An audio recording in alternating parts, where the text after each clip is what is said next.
ghouls and gamers. We're on to day 6-7 in our adventures in Citizen Sleeper. We're getting into... Good morning, Paramedian. We're getting into DLC 2. I don't remember what it was called. The first one was Flux, I think? Flux reference? In my sci-fi video game? I'm hungry. Oh no.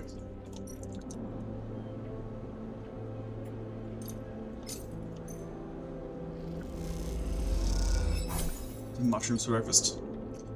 Okay, we gotta grow mushrooms for Rico, mushrooms for Tala, and then at some point, I don't know when, DLC will open up. I am into future. Oh, it's ready to go. Alright. And it's one of these flashing ones, so we have to do it ASAP. Rather, it's not going to let us go to bed without doing it. So, what's up, Peak? Even before you reach the cordon, the damage is obvious. The blinking red lights, the drones, the tugs are all gone. Half the cordon's frame has also been shorn away, perhaps through the impact of some falling ship. What did happen last time? We ran a smuggling supply run to the quarantined refugees, and we did alright in that. We didn't get everything they wanted, but we did it sneakily. But then there was a big space explosion of some kind, and now everything's in trouble. People push past you in the corridor, both Havenage staff and contractors, clearing the cordon. I don't need to talk to them. Yeah, I do. Trying to talk to them, you are met with suspicious looks and scattered warnings, but little else. From the equipment being carried out, you suspect this is no relief effort. Havenage are pulling out of this section of the station. The further you pass into the cordon, the less people you see. The fewer people you see. Come on. You can see a few sections of them closed off. Their bulkhead doors sealed and red warning lights punctuating the corridors, but otherwise most areas seem functional. Suddenly, you feel a hand fall on your shoulder. Havenage security? You should have known better than to wander into this place. You brace yourself as you turn. Sleeper! Peak embraces you as you turn. What are you doing here? Did you see the cordon you were down? Did Ashley speak with you? Peak glances around, and you can see they are panicked. Where is Ashley? He has no idea. I run a hand through their hair. I was away from the ship when I got back, and when I got back she'd taken it and gone. Then I saw the damage to the cordon. Peak looks at you with wild eyes. What if this is some Havenage attempt to clear the flotilla, scuttle the refugee ships? It isn't. It was some big space explosion. Peak pauses. What do you know, Sleeper? There's a wave. And the wave don't stop. A wave? What do you mean? They pause to think. A signal that only affects the electrical systems, perhaps? An EMP would have taken out much of the station, but... Peak runs a hand through their hair. I don't know what you're saying, Sleeper. That doesn't sound... They look away down the corridor for a moment. Look, I have to find Eshi. I'm sure you felt something, but we can talk about that later. Set off down the corridor. Can't sit around talking any longer. Find me on the flotilla. I'm going to find a way to Eshi, no matter what. With that, they rush away into the depths of the cordon, leaving you behind. Seems like you'll need to follow if you want to get any answers.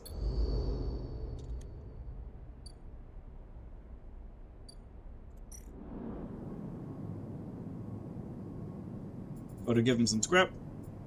I do have a couple. But I feel like I could probably take a couple days to build up my resources and do some of the other quests. We've also got enough points to max out one of these. We don't know what we need yet. We'll save that until until we're in a desperate situation and need +2s. Okay, mushrooms are 2 days away regardless. Nothing to be done about that, so let's get scrapping.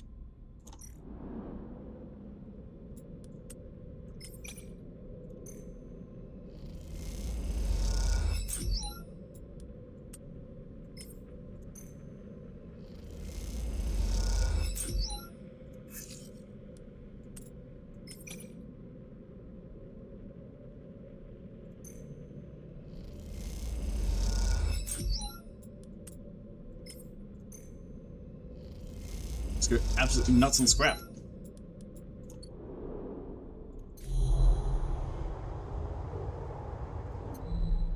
And I've got a 1. We could just do some work. Work for food.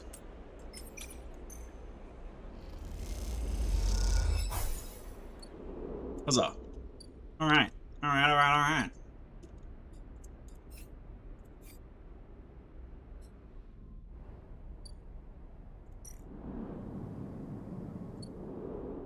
We'll do that tomorrow.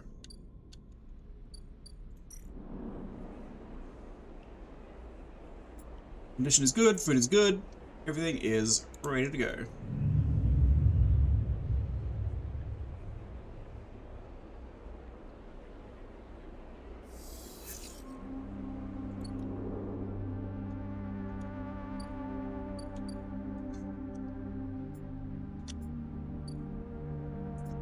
What would I like other than scrap? Some more money would be cool. It's the most profitable job. Imports, exports is just buying and selling.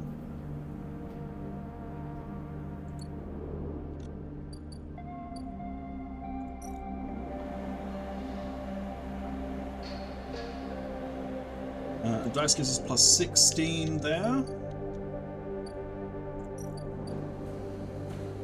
Mingi plus 13 here.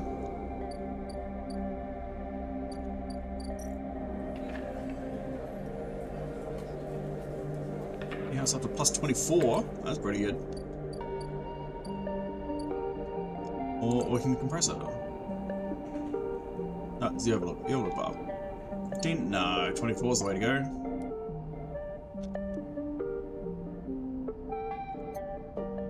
We haven't got any data left.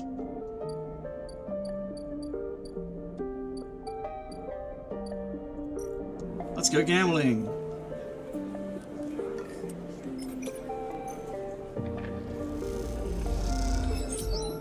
Big money.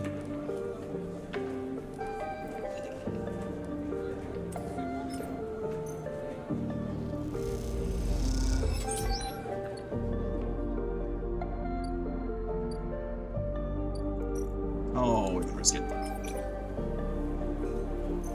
Or risk it, I mean, not really risk much at all. Couple bucks. Ooh.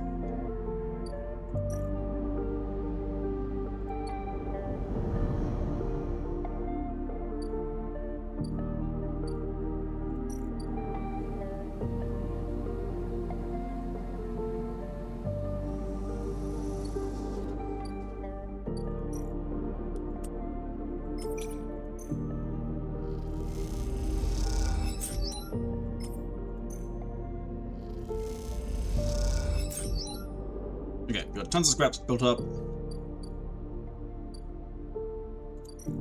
Got mushrooms tomorrow.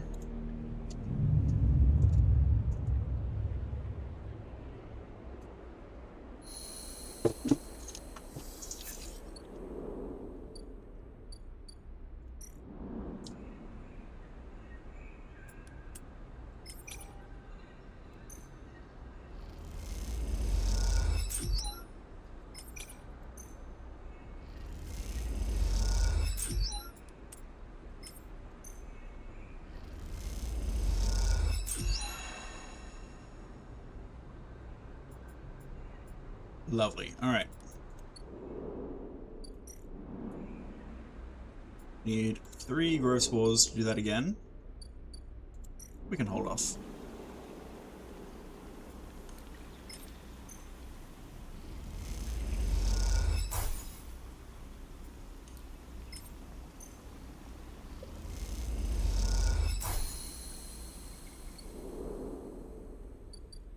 Alright, Rico, mushroom time. Rico is at her bench, running small vials of some liquid through an old chemical analysis machine. The whirring of the spinning drum fills the lab with white noise, and you aren't sure if she notices you approach. Sleeper, it's good to see you. She looks up, smiling.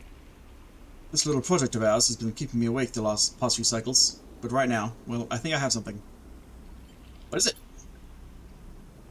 The drum finishes spinning, and Rico lifts a vial from it, holding it up to the light.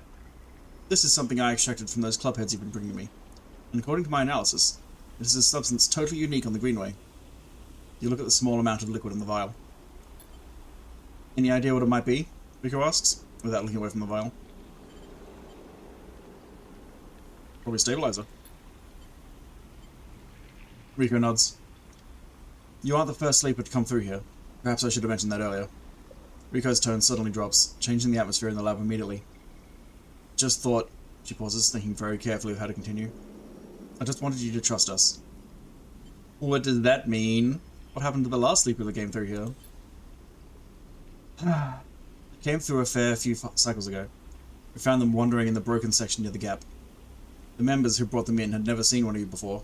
They were terrified of this strange person wandering in from open vacuum. They were quieter than you, and damaged. We did our best to patch them up and welcome them to the commune.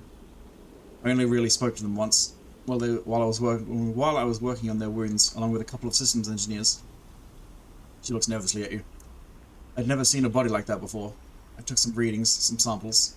Samples? You have to understand, I was curious. I didn't know what I was looking at. I just took a little of the damaged material, less than a thumbnail. She shifts her weight to her crutch. The next cycle, they were gone. I took a little food and hiked up towards the wild margins, where the Greenway meets the wastes. Someone saw them in the distance, but that was it. They disappeared into the overgrowth. She sits down heavily, the vial in her hand. When I saw you, I wanted things to be different. I wanted to keep you here, rather than let you disappear into wherever they ended up. She smiles to herself. Yes, I wanted you to understand this place better. But I also wanted to help you. It seems that somehow, both my wishes have come true at once. She holds out a hand with a vial. This is for you. Take the stabilizer, the glass cold and smooth in your palm. How? Those clubhead caps made it for you. Or at least, who or whatever made those clubheads. She starts to clear her bench. It was right there, contained in their tissue. I only had to extract it.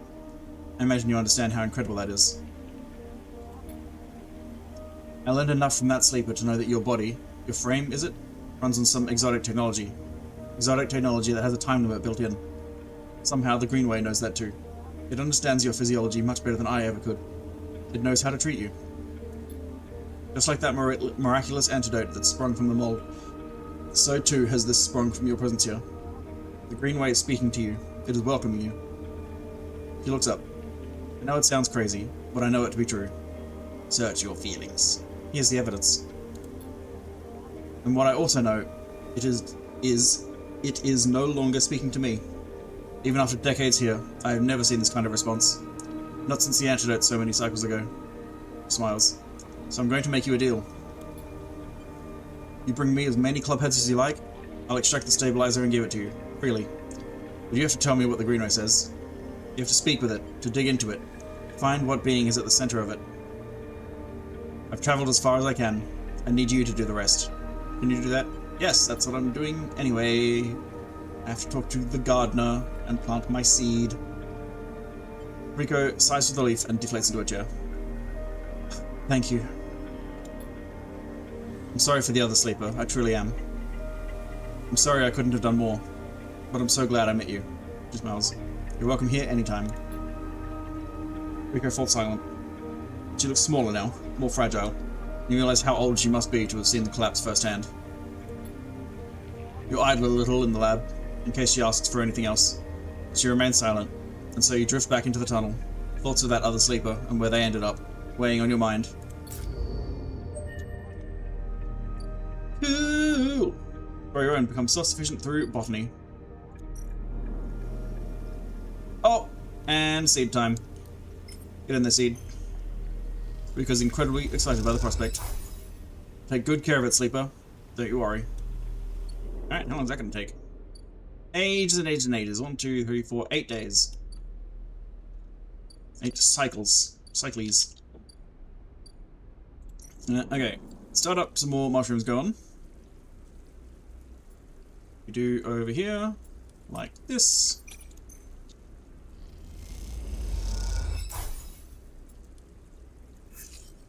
Like this. There we go.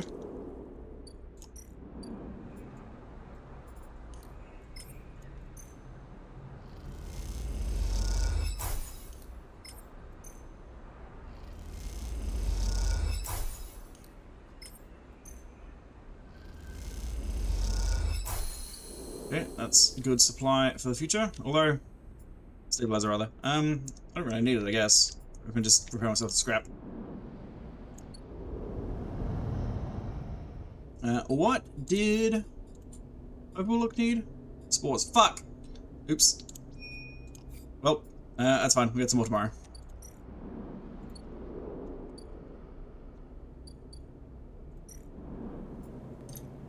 Need the kitty cat.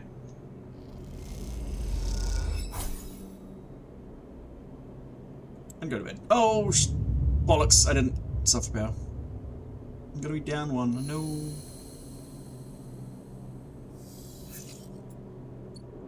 Awful.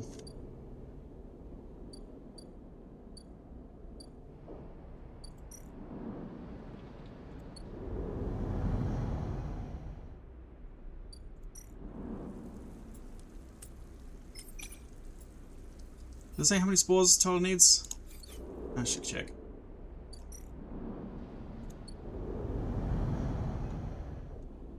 Probably 3, right? Yep.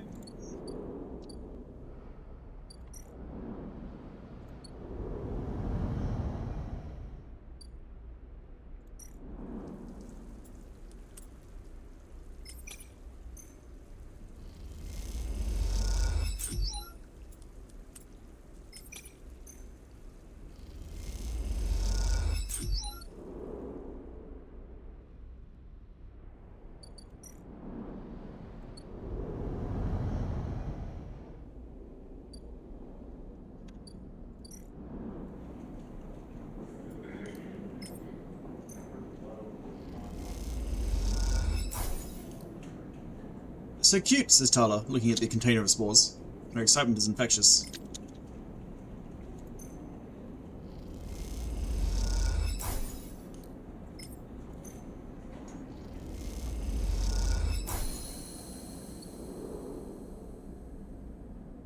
And that'll be, what, also 6 days?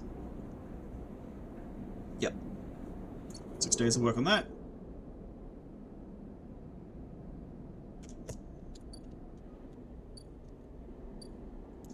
Amethyst for breakfast.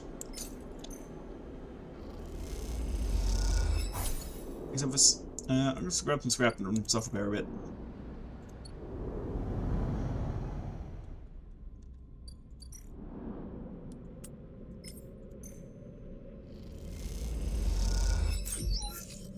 Ooh, one's not good enough.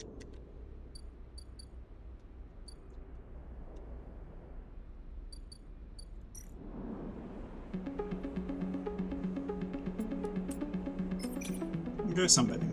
Negative. Your frame's photosynthetic skin allows you to gather energy through sunlight. The longer you stay, the better. This is the first time I've used this. The sun heats your skin, and you feel its light seeping into your veins as glucose. Nice. And then a little bit of self-repair.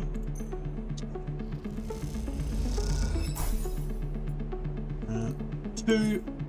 So we have 5 dice tomorrow. And Zygon.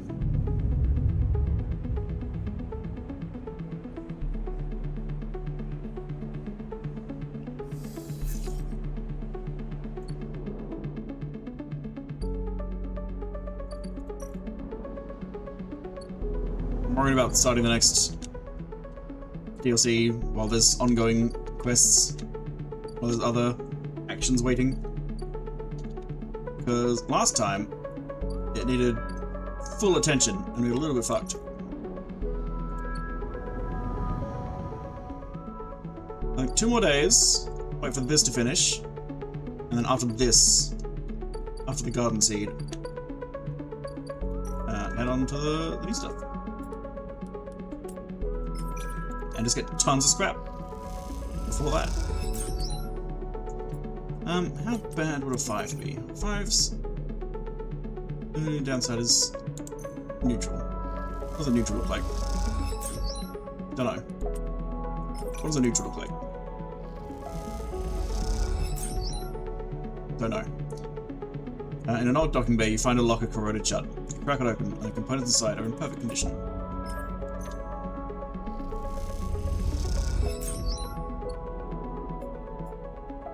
got some stabilizer, we got some scrap.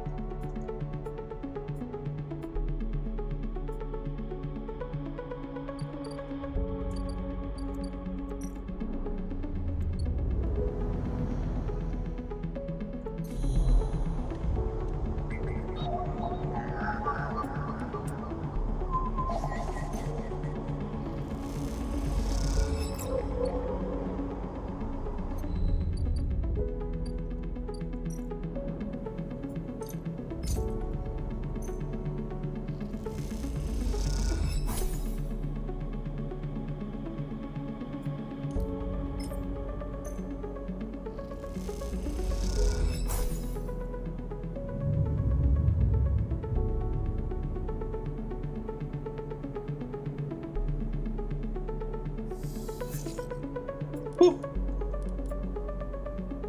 That's some bad dice.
Right.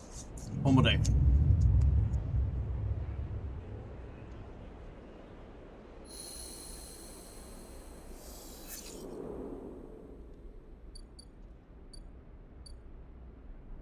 Oh? Huh?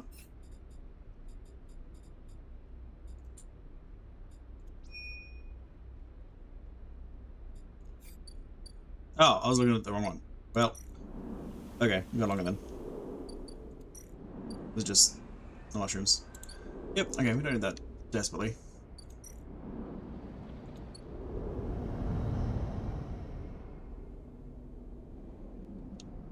That's waiting, that's waiting. No, alright, yeah, let's just go for it.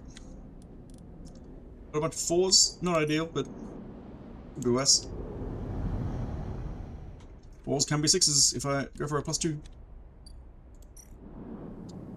Right, I know it's been a week, so sorry about that, but let's go. You find a small shuttle scavenging supplies on the cordon to take back to the flotilla. They'll take you too, if you bring some scrap along.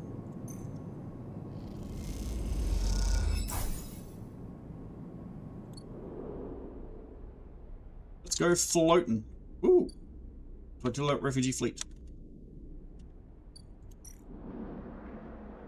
Oh my. Okay, we want to become the flotilla's friend. Shifting ships, systems, and social structures. The only way to navigate the flotilla is by rolling up your sleeves and helping out. You're gonna endure or interface, damage control. The wave hits systems more than anything, especially those on the ships. So there's 1,000 tiny repair jobs to be done. I'm good at interface. I'm good at endure as well. Getting the necessary supplies too. Each ship. Oh my god. To meet their needs is a huge task. Joining the hauling teams is the simplest thing you can do to help.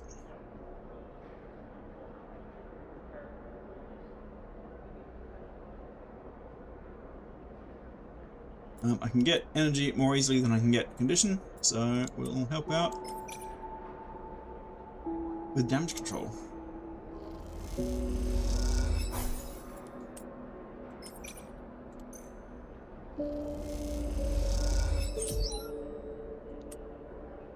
You reboot a tanker's proximity controls, keeping it from drifting into other ships.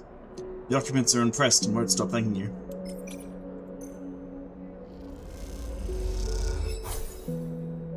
And you work on the life support of the biggest tanker, expanding capacity and opening up more bays and bulkheads to move refugees into.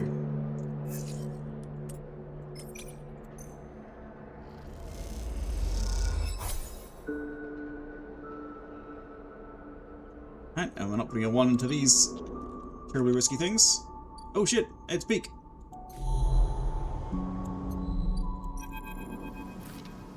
As you walk into the bay of the climbing briar, the familiarity of the space overcomes any trepidation. It feels good to be back, and the return feels earned, especially after all the work it took to figure out a route through the flotilla's jumble of ships that might lead to this blue streak. The climbing briar is their ship? Where's Eshi? Peak, where's Eshi? See Eshi and Peak immediately, alright. She's around, sitting at the back of the bay, deep in conversation. The closeness causes you to stop, suddenly aware that you might be interrupting something private. Hey. Peak is gesturing wildly as Eshi stares out into the middle distance, hunched over. As Peak tries to get her attention, she spots you. Sleeper. Eshi nods. Incredible work back there. She smiles. Sorry I couldn't wait for you and Peak. The moment I saw the cordon go down, I had to get in here. Peak shakes their head, leaping before looking, as usual. Peak smiles. But I'm glad we're all reunited. To be honest, Peak adds, I can't believe it. Flux event knocked the entire cordon system offline. The flotilla is free and habited backing off. Peak smiles at you. You must be our good luck charm. Flux event? Is he doing a big stream? That's what the refugees are calling it, Peak explains. Apparently that's what they called it when it started happening around Ember. What is happening? Hard to tell. It's some kind of disruptive wave that only affects electrical systems. I'm an electrical system. Peak chips in. Typically, systems are screened against radiation and interference, but this seems to be dulled. But not stopped by those defenses. Basically, the crisis continues. The cordon may be down, but this brings a whole other set of problems. As she paces away. You should tell them, Essie. Peak glances at her. Please. As she doesn't respond. Tell you what. You stare at her back, waiting for a response. Please, Essie. Haven't they shown they can be trusted? Peak nods towards you. As she turns, her arms folded tightly across her chest. She goes to start, and then stops. You can see the anger in her eyes, but you realize it is not directed at you, or at anyone else. She's angry with herself. I brought weapons to the flotilla. Now they're gone. What do you mean, gone? What do you think? As she snaps. Someone lifted them from the ship's bay while I was unloading the supplies. At least they're in the hands of the flotilla now. Peak looks at you. She knows this is a bad move, Sleeper, I promise you. I glance back at her. She's just too proud to admit it. Where'd you get weapons from? XPR. She gestures around the ship. I wasn't about to leave the colony armed when we escaped. I wouldn't trust them not to use them on us. I didn't know a thing about them, which is why Eshi was going to be the one to find them and bring them back. Didn't we help? It's okay, Sleeper. I don't want anyone getting mixed up in this. This is my responsibility. She looks away. Plus, Peak adds, you and I have work to do. I want to understand the flux, Sleeper, to study it. Peak's eyes light up. This thing is changing the entire system, causing problems across the inner system, driving refugees off Ember's moons, and now it's here. If we don't do something about it, Peak pauses. It's a problem for all of us. I can see more immediate problems, as she sniffs. Peak ignores her. I've been looking at the networks, and when the flux event hit, it changed things. It shuffled systems, corrupted nodes, and broke open data stores. I take out a slate and show you a flickering polygon. Some of these fluxed nodes have appeared near the epicenter of the event, but I can't get access. You, however, saw the way you worked with data when we were preparing for the run. I think you can get into these things.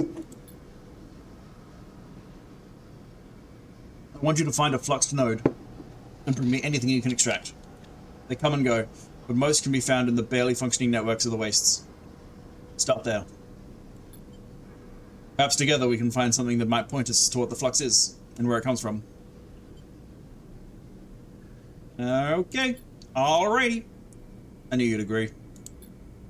Eshe looks indignant. Don't waste too much time chasing ghosts, Sleeper.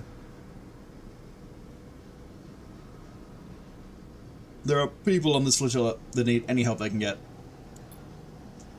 I'm sure Sleeper can do both, Eshe. He smiles at you. I'll see you here when you have something. Good hunting. And they wave you out as Eshe stomps away to make plans of their own. Okay. Fast drive. Study the flux.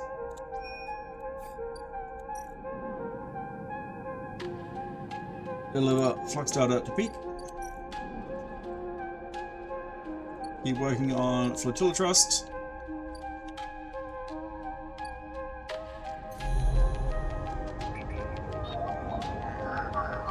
Oh, it needs big dice. Alright, can't open that.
Some good dice.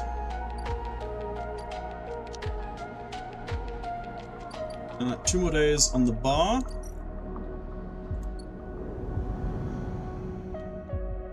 Three more days on the seed.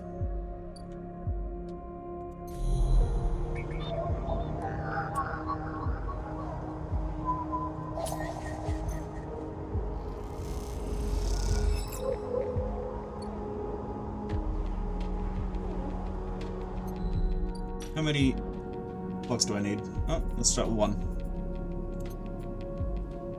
Flickering shifting fragment. Needs to be carefully decoded.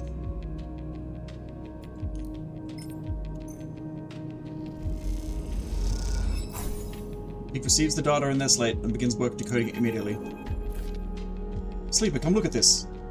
Beak is poring over one of the displays of the makeshift decoding suite they have set up in the Climbing Briar's cargo bay. On the screen, a clump of data pathways, like an ingrown root ball, has started to untangle. The root ball. This is an existing node, corrupted by the flux event. It's totally twisted up. They glance at you to check you're listening. But inside, you watch as the unwinding pathways live behind patterns of negative spaces, like shadows staying behind despite their caster leaving. There's a whole other data set. Beak's eyes shine bright in the pale screen light. The flux event somehow seeds this data deep into the gaps in the node, wrapping them around it. Why? What's in there? Not sure, Peak frowns. It isn't being very cooperative. You watch the screen, the pattern of shadows becoming obvious now as each layer of pathways is pulled away. The flux event itself really did a number on the unprotected nodes like this one. Most of the EYE's systems are screened against radiation and interference, but these exposed nodes... Peak makes a ripping motion with the hands. Torn apart. Peak looks to a thick tangle of threads on the screen.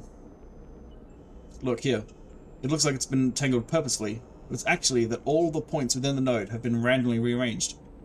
It's as if the node was a bag of ball bearings and the flux shook them. The pathways tried to account for the rearrangement once the system came back on, hence the tangle. Peak pauses as the node continues to unwind. Although, Peak muses, it was less like shaking a bag of ball bearings, and more like making them all simultaneously occupy a superposition of every possible position in the bag before locking them back into a new configuration. But that's a technicality. What is it? We know it's a wave, one with exotic effects, and that's all. Peak runs her hand through their hair. The question is not so much what flux is, but what is causing it. Where is it coming from? He turns away from the screen, meeting your eye. And there's something else. They pause. Have you spoken with the refugees? Barely. He closed their voice instinctively. What they're reporting: massive systems failures, cascading collapses of life support, of terraforming systems, total data corruption. Big swallows. Fuck shouldn't do that. It can fundamentally rearrange the structure of systems, especially those poorly shielded. Totally collapsing heavy-duty industrial systems, fail-safes and all. That doesn't make sense. Those kinds of systems are built for deep space, solar flares and radiation.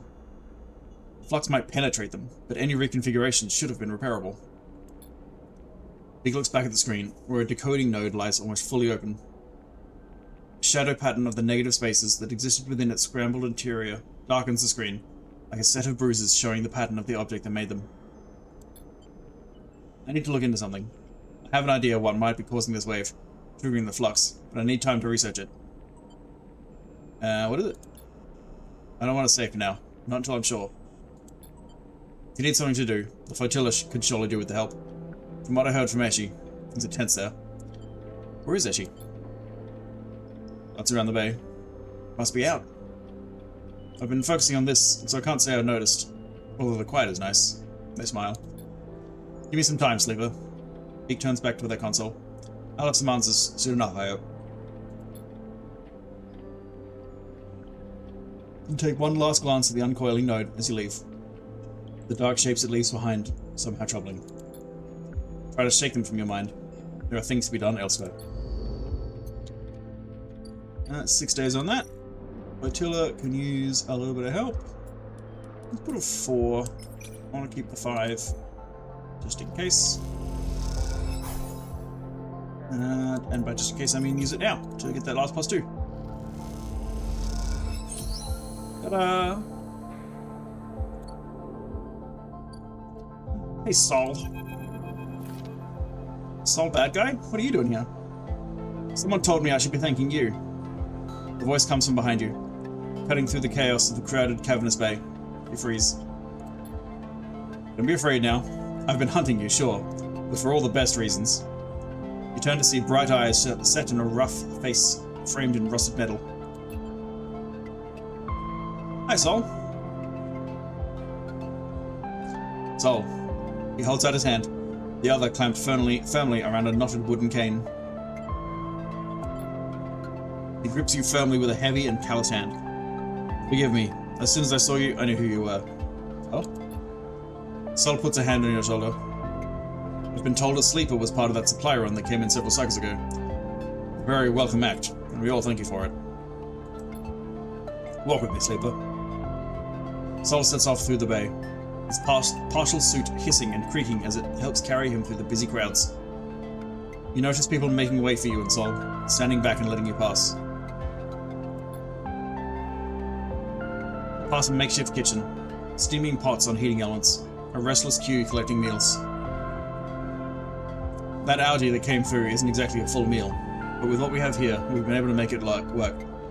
You see a ladle of a greenish stew dished out. Color or something, huh?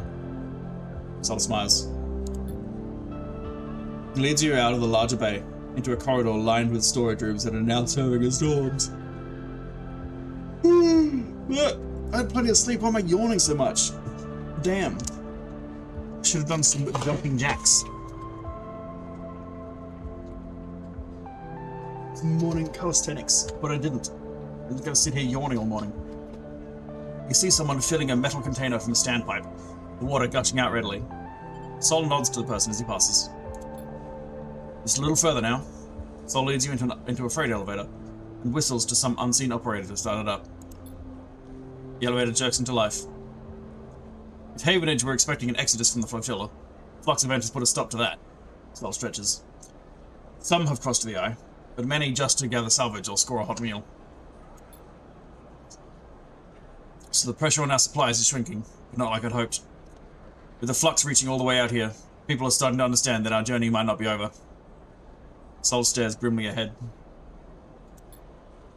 As Sol talks, you pass through the layers of the ship, you see... As Sol talks, and you pass through the layers of the ship, you see people on every level, supplies crammed into every available space. The ship itself looks like it's bending under the strain, its hull creaking, its wall panels pulled away for scrap, leaving the raw frames beneath. Suddenly, the freight elevator screeches to a halt. and Sol leads you slowly out into a wide room of chairs and terminals, ringed by a mezzanine and with a glass roof above showing the distant hub and the far curve of the eye beyond. People at the terminals nod to him as he enters. This is your ship? Sol nods. That's right. The Pilgrim Seed is mine to care for. He leads you up to a railed platform at the center of the room and stops. She chose me, so to speak. Well, at least her crew did, and I do my best to serve them. Sol looks around the bridge of the ship, a pained expression on his face. I'll admit that the responsibility isn't one that suits me. We rarely get to choose such things. He glances back at you. But you, Sleeper, from what I understand, you chose to try to help us. You chose to try to help us here. Is that right? Yeah, something like that. Don't be ashamed of it. Sol shakes his head. I don't mean to shame you. But I have to ask, Sleeper. Why are you here now? Sol leans back, and you feel his eyes on you, assessing you. I want to know more about this Flux event. I want to finish all the quests. Finish all the drives. Upgrade all my points. It's all about self-improvement. Improving your stats. I want to know more, Sol muses. And why would you think we could tell you anything you don't know? He smiles. There are thousands of people here on the Pilgrim Seed, Sleeper. And there's thousands more out in the flotilla. He leans against a railing. A lot of them are looking to me to provide some future for them. Some path out of this dead end we've got into. And this cycle, this very cycle, the thing we've been running away from, it just caught up with us. Well, a couple of cycles ago. So these people are scared, Sleeper, and they're looking to me for reassurance. And then, on the same cycle, someone tells me they see you on board. Sleeper, the same Sleeper, they reckon, wanted so strongly to send a ship past the cordon to see us. Sol scratches at his beard. So the first thing I wanted to do was thank you for that, for your interest. He pauses. But the second thing I wanted to do was find out what you want from us. Sol's suit hisses and creaks. I think that's fair, don't you? Takes a deep breath. So what is it? Tell me about the Flux. Someone at a terminal calls out to Sol, and he shouts some orders back. He turns to you. Apologies. He smiles with that half smile. I tell you what, Sleeper. Let's you and me make a deal. You want information. I understand that. But I have a list of needs longer than the rim of the eye itself. So you can do some things for me, and then we can talk about what's been happening in the system. And I'll answer all your questions and then some. I may be the captain of the Pilgrim Seed, and she's certainly the biggest ship in the flotilla. But I'm not the only captain here. We have ships here from each of the moons. We're from Ember's Hearth, but there's others from Ember's Song, and even Ember's Step. Someone's not super creative when naming their moons. Unless they're the moons of the planet Ember? Even still. The moons have been at each other's throats, Sleeper. What with the pressure of the Flux, the bad blood from the old days? Leans in. We aren't exactly all in alignment. What I need is a way to stop things from escalating. The crews in these ships and their captains to feel happy and comfortable enough to forget old rivalries and past crimes. Flinches or something. Those from Ember Step, well, I've always been proud, but that pride seems to be a barrier to compromise right now. The last set of supplies I sent their way, they refused. Meanwhile, I have a supply shuttle at the docking axis the Ember's Song ships gather at, but they have taken far too many cycles to unload. Maybe if you're heading that way, you can look in on them? I'm no politician, Sleeper, but if I don't... He stops. He leans back and flexes, his suit screeching. He groans a little, and you see the weight of the flotilla sitting on his shoulders. The suit the only thing keeping him vertical beneath all that pressure. Look, you'll see for yourself if you go. Meet the others, Sleeper. See what they need. Keep them aligned. He speaks through the pain, his voice clipped. Dude, are you good? Not really. But as long as this thing holds. I hope... He grits his teeth. I hope you are what you appear to be, Sleeper. Sol smiles his half smile, despite the pain. Because I'm not sure I can take any more bad news. Plus, there's plenty to be done here on the Pilgrim Seed, too. If you have a moment to pitch in. There's never enough around here. It's something I've learned the hard way. Sol settles onto his cane, the pain visibly receding. Alright, I have 1,000 things to attend to now, Sleeper, so you'll have to find your own way out. And with that, Sol sits in his terminal with slow and careful movements. Head back down in the freight elevator, and as you do, you see again the layers and layers of chaotic life this vessel, and all the vessels of the flotilla hold. Alright, drives like crazy. We're driving. 6 days for Peak to do that. Support the flotilla is the current priority. Got Aki over here. For the docking access to the sub. Song. Song, step, path.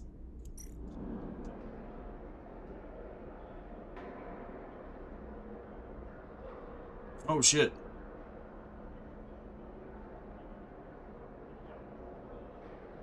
Okay, good thing I got a bunch of extra about to talk here.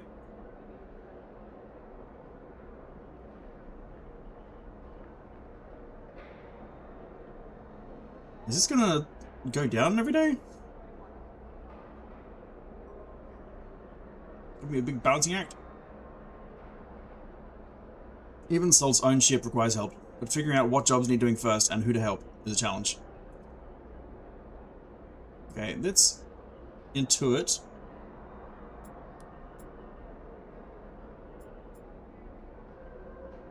I'm probably not going to need Mudstucker for anything else, but we'll hold off for a minute. This is currently straight up and down. I'd like to leave it and see if tomorrow anything changes. We've got the docking axis.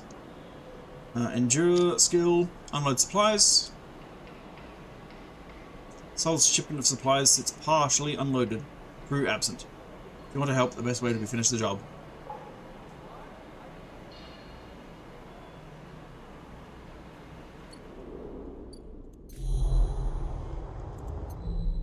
And we got Dr. Aki. A strange sight, given your time spent in the Greenway, to see a greenhouse choked in red dust. Piles up along edges, gathered in curving waves, and is carried by some unseen wind to whirl in front of the glass ceiling. It is a desert in miniature, a captured landscape of iron-rich sediment and unseen life. Beautiful, isn't it? The remark comes from another figure standing at the viewpoint window, so quietly that you hadn't noticed them. Did they just arrive, or were they here before you were? The cloth-swaddled form reveals little. Looks dead. Not a very green house. The figure laughs. Ha ha ha. It is far from dead. Catch a glimpse of a pale face among the thick material. Dark eyes glittering in the red reflected light. Oh, damn! Hi, Aki. Cool. You from Arrakis? They turn to you as the dust swells. Aki, they smile at Tightsile. You are not from the flotilla, am I right? I currently live on the Eye. That is not where you are from. She stares into the greenhouse. Everyone is from somewhere, whether they wish to be or not. The red dust glitters in her eyes, whether it is a good place to be from or not. Aki gathers her cloak around her shoulders against the cold. What brings you to the wind's long shadow? Name of the ship. Sol sent me. Aki doesn't respond. She looks absent-mindedly at the dust. You are a strange one. Aki raises an eyebrow. I don't know whether to report you or send you back to where you came from. She smiles to herself, which is nowhere at all. You glance around the empty corridor, suddenly aware of how quiet it is on the ship. Unlike the other ships you've been on the flotilla, there's a silent order to the wind's long shadow, and at this moment it feels unsettling. What's going on? Where is everyone? Aki waves a hand. Asleep, mostly. It is night on Step, and so it is night here. She rubs her shoulders. At least for those of us who can sleep. Step, Ember Step. Aki turns away, irritated or eager to change the subject. You hear a creak as a set of shutters slowly begin to close around the glass ceiling of the greenhouse. As you watch, you feel the dissonance this place has with that word. There's nothing green here. A dust house, perhaps? It takes many systems to preserve this landscape, Aki begins. Simulate the wind, cycle the dust, layer the sand and dirt beneath. You watch the dust swelling. Systems that are failing. Flux event, Aki glances at you for a sign of recognition of the term, is eroding our ability to keep this place alive. To keep these traces of step alive. She smiles to herself. Which is ironic, because when we left Step, the flux eroded our ability to survive on the moon. Now the situation is reversed. Away from the moon, its ecosystems are as fragile as we were living upon it. Something catches your eye as the shutters darken the dust house. The winds, picking away at the dunes, begin to reveal something. A web, a network of thick branching forms, and then they close completely, and you can see nothing in the dark. Soft blue lights flicker on in the corridor, uplighting Aki in cold cyan. You've piqued my curiosity, but I'm so tired. He shivers. If you do not have a purpose here on the ship, I recommend finding one. Otherwise, I'm afraid you'll need to leave. Make yourself useful, and perhaps we will get another chance to talk. She turns. I would like that. With that, Aki pads away along the corridor. You stand for a moment in front of the dark dust house, trying to imagine the network of roots under the sand and dust, and then trying to imagine the moon that once housed them. Alright, dust houses, what do you got? Fix it up. Crew won't let you into the dust houses, but there are plenty of supporting systems that could do with some love and care. Okay, I don't really want to drop a 3 on any of these, so let's reroll. A 4 is more reasonable. Here you go.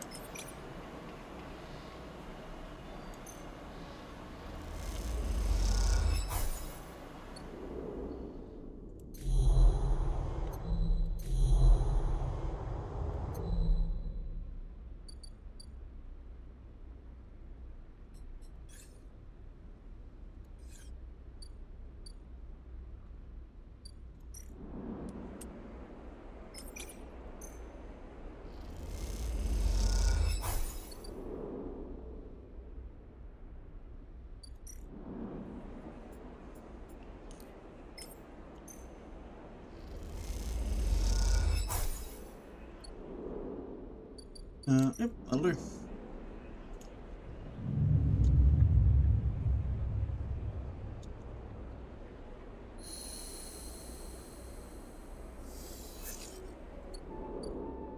Oh, getting some bad dice every day.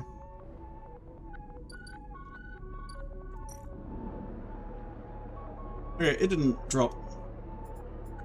Here's some mushrooms. How many did that give me? 2? Great. I'll take 2.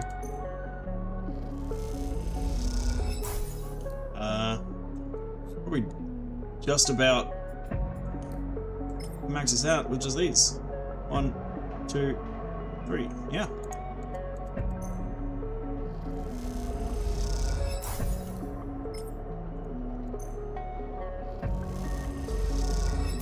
You hand over the Matsutake to those working the canteen. They're very grateful.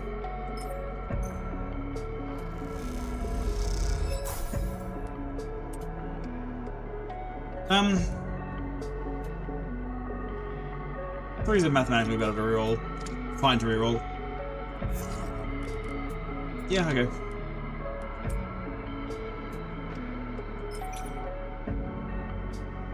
I only need a 2.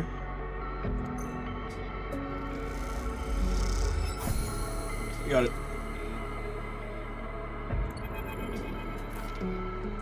Salt finds you deep in the layers of the Pilgrim Seed, working on a patch for life support vent. You hear him coming, his suit hissing as he does. I had to ask around to find you. He smiles. Seems you know the place better than me these days. I've done my time. I popped out once and just dumped a shit ton of mushrooms on them. And we thank you for it. Soul holds out a hand. Stand up and let me see you. He pulls you to your feet. I don't believe we ever had a sleeper on Olympus Hearth. Soul looks you up and down. You sure do make me wish we had. Could have done with a few workers as good as you. Thanks, dude. You're welcome. Seems like I owe you some answers, seeing as you've been working hard on the Pilgrim Seed these past cycles. He leans against a crate, his suit creaking. What do you want to know about? What's this flux business all about? That's what I imagined. He scratches at his beard. I can't say I'm an expert, but I can tell you what we witnessed on Hearth. First we ignored it. A few farms had their automation systems blink out, lifter suits locked up, bots reset their schedules. Nothing we hadn't seen before. But then the news came out of Passero that they'd been hit harder. The local network had gone down, and no one could get it back up.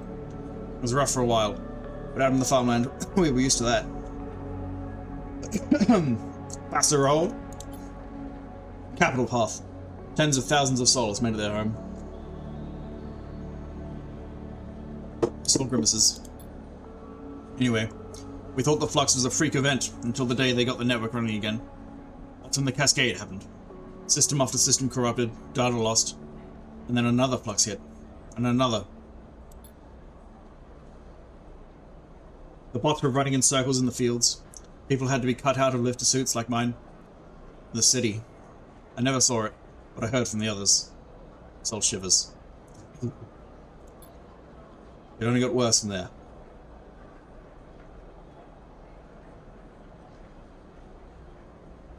We couldn't seem to fight it. It cut us right open. That's what I know about the flux. Some folks say it came from the inner system, and it might be connected to some old tech there or something, but I never heard anything more than rumors.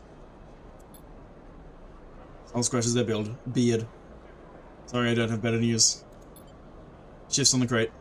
Anything else you wanted to ask? Sure, I'll learn some stuff. Tell me about all your things you got. Ember's Hearth. Sure, he smiles. I mean, I spent my whole life on that rock. I plan to tell. I'll save my life story for another time, he winks. But the short of it is that Hearth is the first of Ember's moons. Yeah, okay, planet called Ember. Moon. Hearth, Step, the other one. Biggest and most populated, which is down to the successful terraforming systems Sybil set up back when Solheim owned the system. How are the relations with the other moons? Sounds bad. Depends who you've been talking to. You shouldn't mistake me for a politician, Sleeper. That's for others to do. He gives you a look. But Ember's Step was a test ground for the terraforming tech that Hearth is built on, while Ember's Song was the extraction site for the raw materials and the energy needed to make it work. You can imagine that might lead to some tension. However, Sol holds up a hand. Despite what people might say, Hearth was never fully stable. Sybil liked to talk it up, but after they pulled out and Solheim left, our people discovered they'd have to keep the systems running themselves, or the place would soon end up as dry as Step.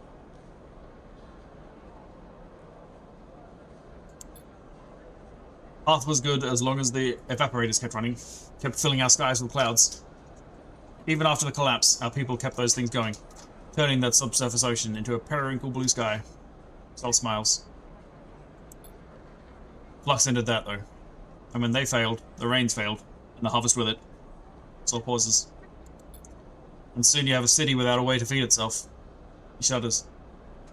That's when we, some of us, made the decision to set out on this place. He gestures at the Pilgrim Seed, and look for another future. Sol shifts in the crate, and he turned to ask, "Yep, you. You want to know about me? I'm not sure that was part of the deal I was thinking of, Sleeper. Unless you're asking about this." He wraps in the middle of the suit. "Tell me about your exosuit." In case you haven't guessed, this is the only thing keeping me vertical. He adjusts a shoulder piece. It's a lifter suit, made for working the fields. We had to modify it so I could walk around after the accident. And that's all I'm saying, Sleeper. To be honest with you, I don't owe you more than that. You wanted about the flux, about Ember's Hearth? Go ahead. But don't pry into my life, and I won't pry into yours. Sol lets the silence sit, staring hard at the floor. The suit seems to loom over him, looking more like a burden than a support. With the bars around his head, you suddenly start to think of it as a cage. Look, I don't mean to be rude. Let's leave it there. There's too many eyes on me on this ship as it is, and I'd rather just slip into the background, thank you very much. And that's it. Yep, we're done. Sol stands, flexing against the suit. He takes his cane in his hand. Keep it up, sleeper. He smiles as he leaves. You're making me think I need to start making new plans for this place. With that, Sol leaves, and you wonder what he means. As he creaks away down the corridor, you can't help but feel there's more to him than it seems.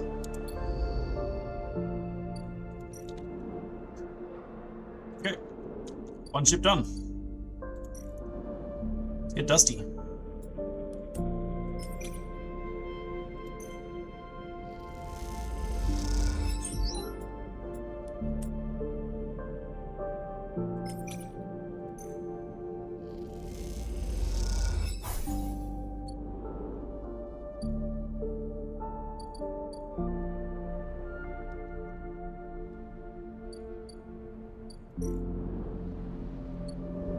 Motorcycles on Rico. One more for the bar. Scrap freighters here.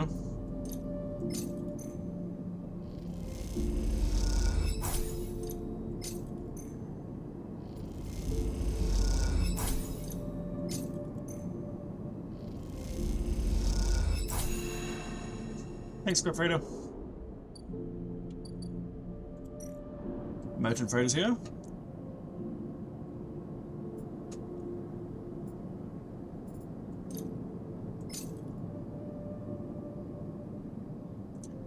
This is worth it? This is probably worth it.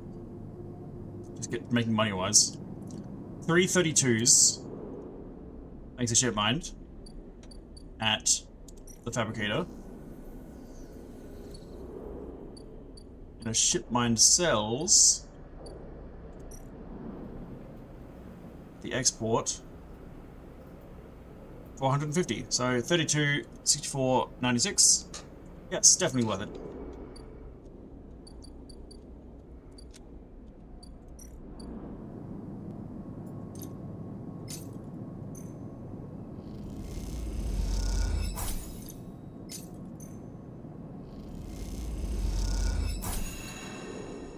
Buy parts, fabricate, sell high.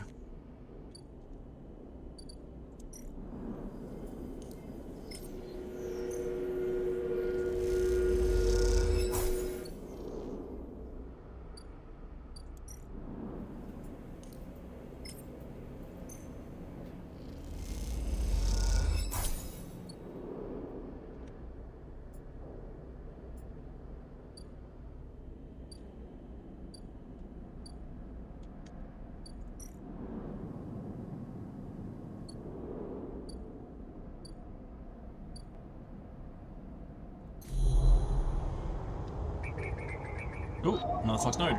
It's big numbers though. How much for that? Well, you know what?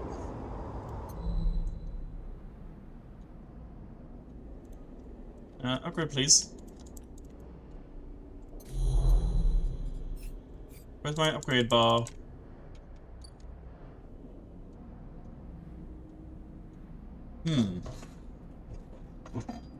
Where's my upgrade bar?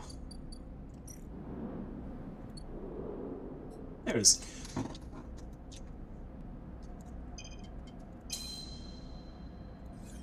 Upgrade interface means more options when looking at these. It's probably just going to be 4 of 6. Yep. Probably could have guessed that.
Big money.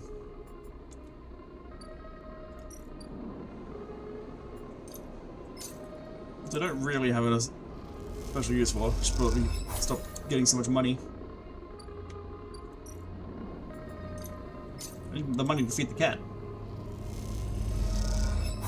Buy the scrap. Repair the body. Earn more money to feed the cat. Yeah. Is that for that cycle? And then bar tomorrow.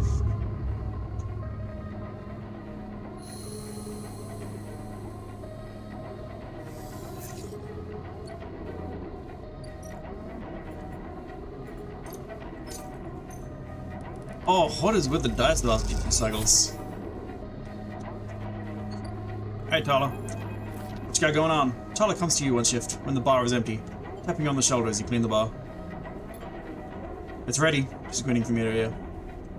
Yum. Can I try? Is it as good as Emphasis is? How's the alcohol? Should get Emphasis up in here. Get him into the kitchen. Obviously. She grabs you by the arm before you can ask anything else and drags you into the back room. The smell hits you immediately when you enter. A cocktail of rich fermentation and chemical sharpness. The room is warm and bright now. The newly installed lights making the place look clean, whether it is or not. Tyler's already pulled up a couple of stools around a metal crate, where 2 glasses with a few fingers of pale Durol inside sit waiting. I haven't even tried it yet.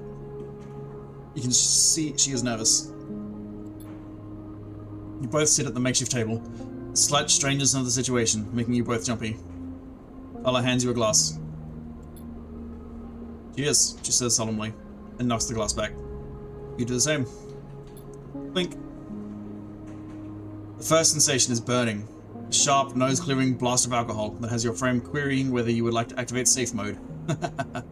You gulp the drink back, and it is only then, behind the burn, that you taste the earthy tones of the mushrooms. The wood and the soil, left behind like sediment, barely there.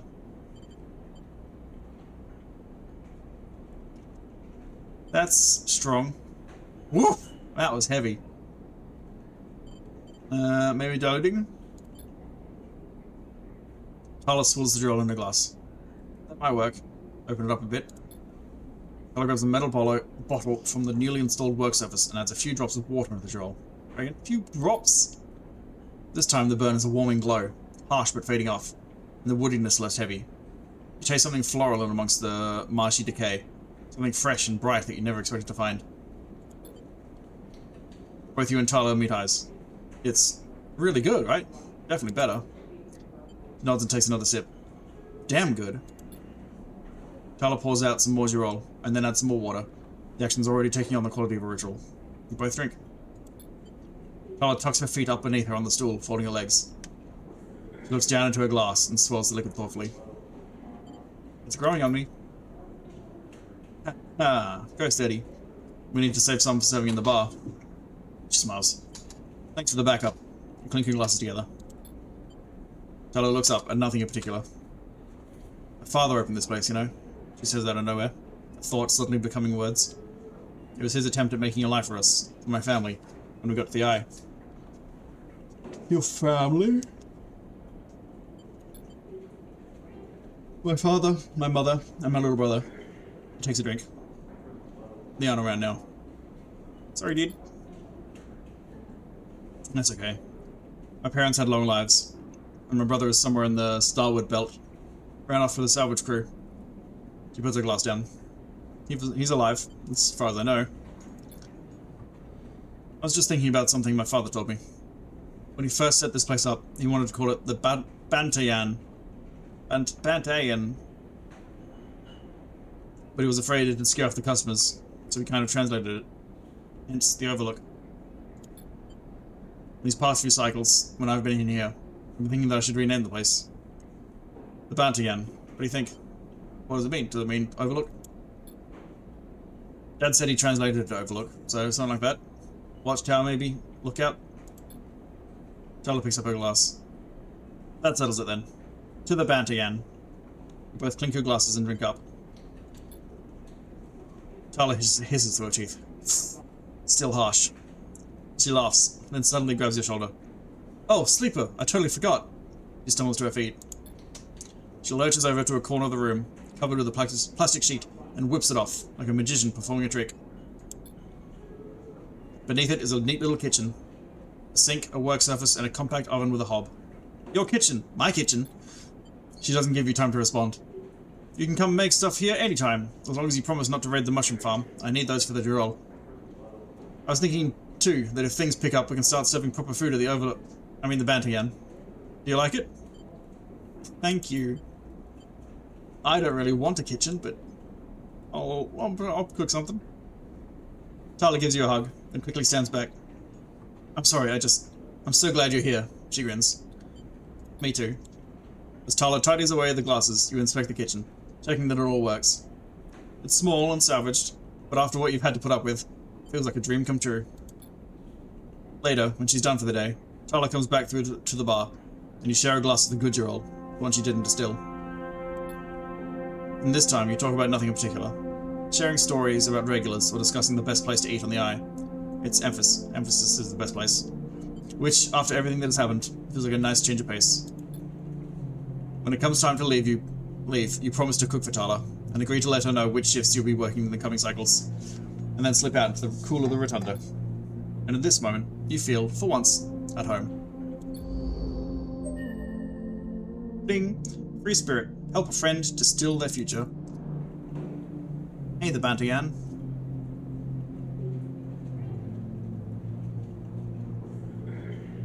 Ooh, interesting.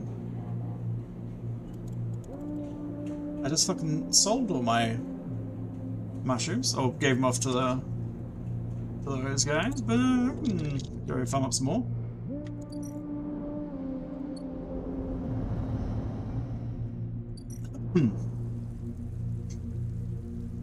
Rock caps, and is this ready to go? Yeah, it's ready to go.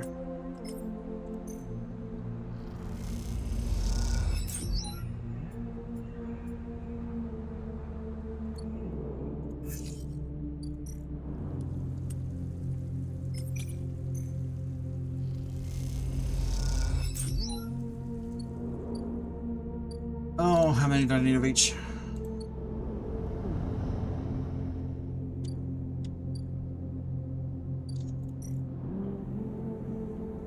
Two draw caps, one matsutake. Matsutake require a softer touch. You've learned to thinly slice and lightly fry them to keep their flavor. Actually, hold off on that. It might be a reward for blah blah blah. It might be a food reward, so I don't know. Don't accidentally waste it. Ah, it's not like I can't afford more food. Don't have to be perfectly efficient all the time. Monster caps. It is plus energy, alright. Tala always comes to look when you cook matsutake. Smell draws her in. You eat the mushrooms together with a glass of her roll.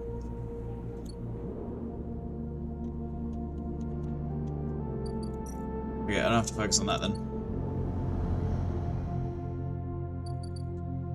Rico seed tomorrow. Let's focus on these guys. That one's done.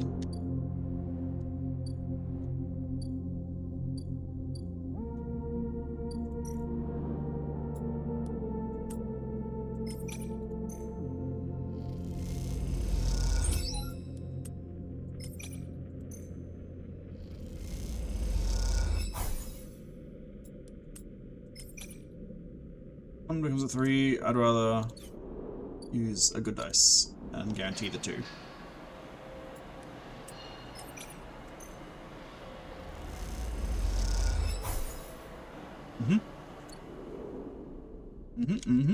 Okay.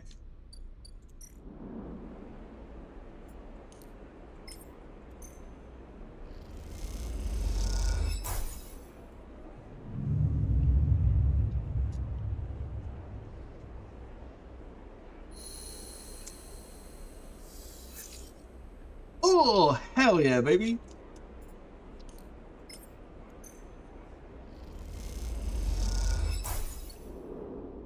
Now that's the kind of dice I like to see. Rico, what is up with that seed? Rico has something in her hands when you enter the lab. It looks like a knotted twist of woody stems, a ring about the circumference of a human head, consisting of a single stalk at one side and a branched woven network at the other. As you approach, she holds it up, and in the lights of the lab, it looks like a crown. Rico finishes your thought. She smiles and shakes her head in disbelief. Is that what grew? It is. I came to the plant this morning, and this loop was all that was there. Points to a lump on the edge of the ring. The seed grew right back into itself, twisted up out of the soil. That being you encountered, in the cloud as you call it, was it wearing one of these? She eyes you suspiciously, still unsure if she is somehow embroiled in an overlong prank. I don't remember. She sighs. I suppose that would be too easy. She smiles to herself. A root crown. She places the object on the bench and shuffles to her analysis terminal, her face lit by its amber light in the dim corner of the lab. Well, it isn't exactly a plant anyway, not from what I can tell. She gives you a serious look. No leaves, no chloroplasts, just a series of filaments encased in cellulose walls. How did it grow? It seems the seed contained everything it needed. Self-contained entity, nothing less. She beckons you over. That isn't the good part. Look at this. See a cross-section scan of the crown. It lays a plant-like structure in full view until you reach the center. There, instead of xylem and phloem transporting nutrients, something branched and woven glints. Those wires? She laughs. I'm not sure whether to say yes or no here. These are not wires like those in an electrical system, no. But they are filaments of a conductive material. So, yes? She leans closer to the screen. You see those branches? They remind me of dendrites, of neurons. She rubs her eyes, which is frankly ridiculous.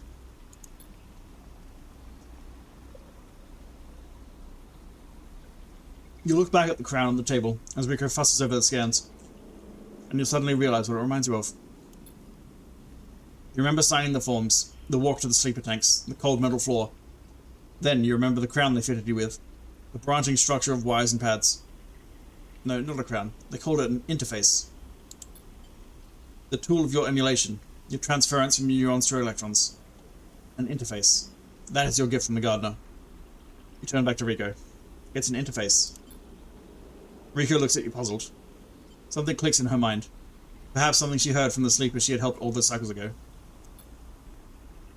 She starts talking, partly to you, partly to herself. The club heads are made for you, and this too could be made for you. Your frame. She shuffles over quickly to the interface, a word that has stuck to this strange branched object quickly in your mind. You're right, that entity. It is the entity I've been looking for. She shuffles quickly to the crown. They are the entity which is controlling the Greenway, which has been maintaining it, supporting it, has been guiding it for all these decades. She stops to catch her breath. They want to talk with you. Rico leads you to a seat. I will be here, sleeper. If something happens, if you wish me to remove the crown, the interface, just squeeze. She grips your hand tightly. You meet her eyes, clouded with age, but bright with the thrill of new discoveries. Then she places the interface in your head, and everything blinks out. Back into the river, back into the dark flow. But something is different now. You're no longer pushed, no longer blocked and buffeted by the storm. Instead, it flows around you. You move, and it parts, letting you pass. Something else resists, but it gives easily enough. You look back and see your body. How you have left it behind. Somewhere, Rico's voice is talking to you, asking you questions. It is excited, eager, desperate to know what lies on the other side, what the entity has to say to you. You realize how long she has waited for this moment, for the moment of meeting between the inhabitants of the Greenway and its protector, and yet she is still on the outside. You shake off the sadness. You will be her eyes. Then you see the figure. Gardener, out in the storm, planting. It takes less than a moment to reach them. You have never felt so free. This is how Navigator must have felt, released from their prison. This, you think, is what it feels like to be in the place you were built to inhabit. Gardener does not turn at your approach. They go on planting, but their voice whispers in the waters like a sharply rising current. You grew the gift. Speech hisses around you. Good. I am glad. Who are you? Gardener is a good name. You chose it well. I will grow into it. How does it feel to be free of your seed? They stoop to plant again. Feels good. That is good. They press a seed into the loamy depths. There was some disagreement, continues Gardner, as if you were picking up on a long-held conversation with the others. They felt you were a danger, but they are always cautious, especially the fungi. Fungi. You know, it actually doesn't matter how it's pronounced. Both are correct. It's fun. Guy. They like old loam, known knowns, wide and stable networks. Fungi were cautious? Mostly yes, although there are many among them a number who favour short growth cycles, thick nutrient veins, and sudden shifts. He gestures out into the storm, and though you cannot see them, you feel presences all around, sensing this audience with great interest. After all, they understood that it was I who made them their crowns. Without them, they would not have joined the chorus. So they see that it is only fair that you get your chance to join too. You need more crowns? Are all the mushrooms fucking people from before the collapse? I made them all. Gardner moves away a little, looking for another planting spot. It was so lonely here, but before long I found them, and began to let them in. Gardner stoops again. We are millions, and we grow. I hope you understand. I am unused to speaking to your kind. It has been many cycles since my last conversation. I think it was with Chief Executive Trellick himself. You look around and you see it. Every growing thing, every non-human being in the Greenway is here. They are networked, connected, branched, and linked by this strange being, this artifact of the old station. The impossible dream of a senile farm administration AI, a living network. You could dissolve here, you realize, free of that decaying body. You wouldn't need to be a person. Why would you, among all these other minds? You turn away from Gardner for a moment, and look back at your body. A tiny, hairline thread connects to you. You hear Rico's voice again, still asking, still checking in. You okay, Sleeper? What are they saying, Sleeper? Are you still there, Sleeper? Something in you sighs a long sigh. A sigh that speaks of an exhaustion beyond tiredness.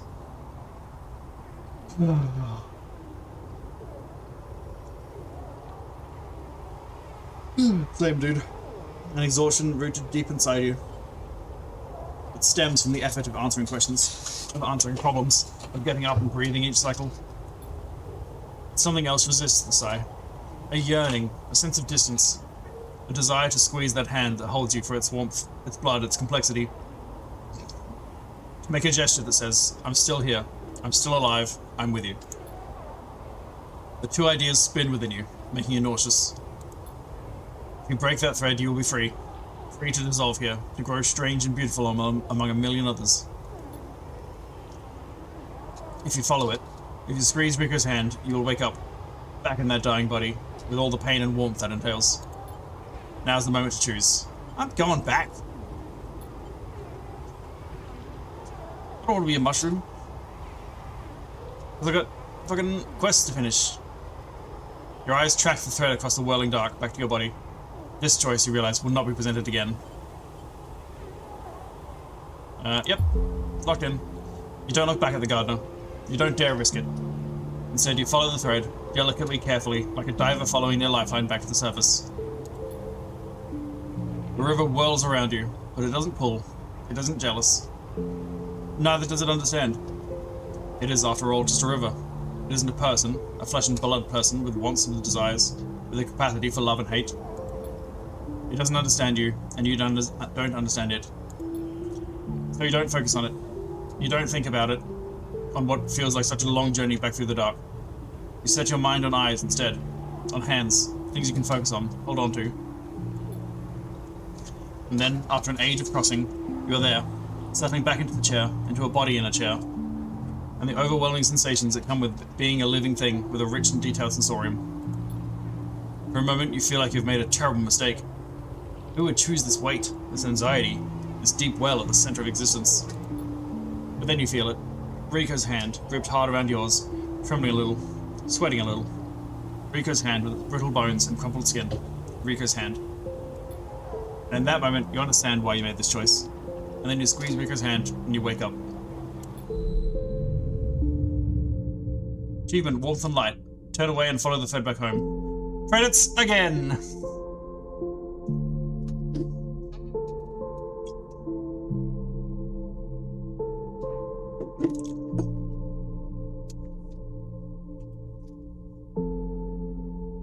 How many credits can we hit in one game?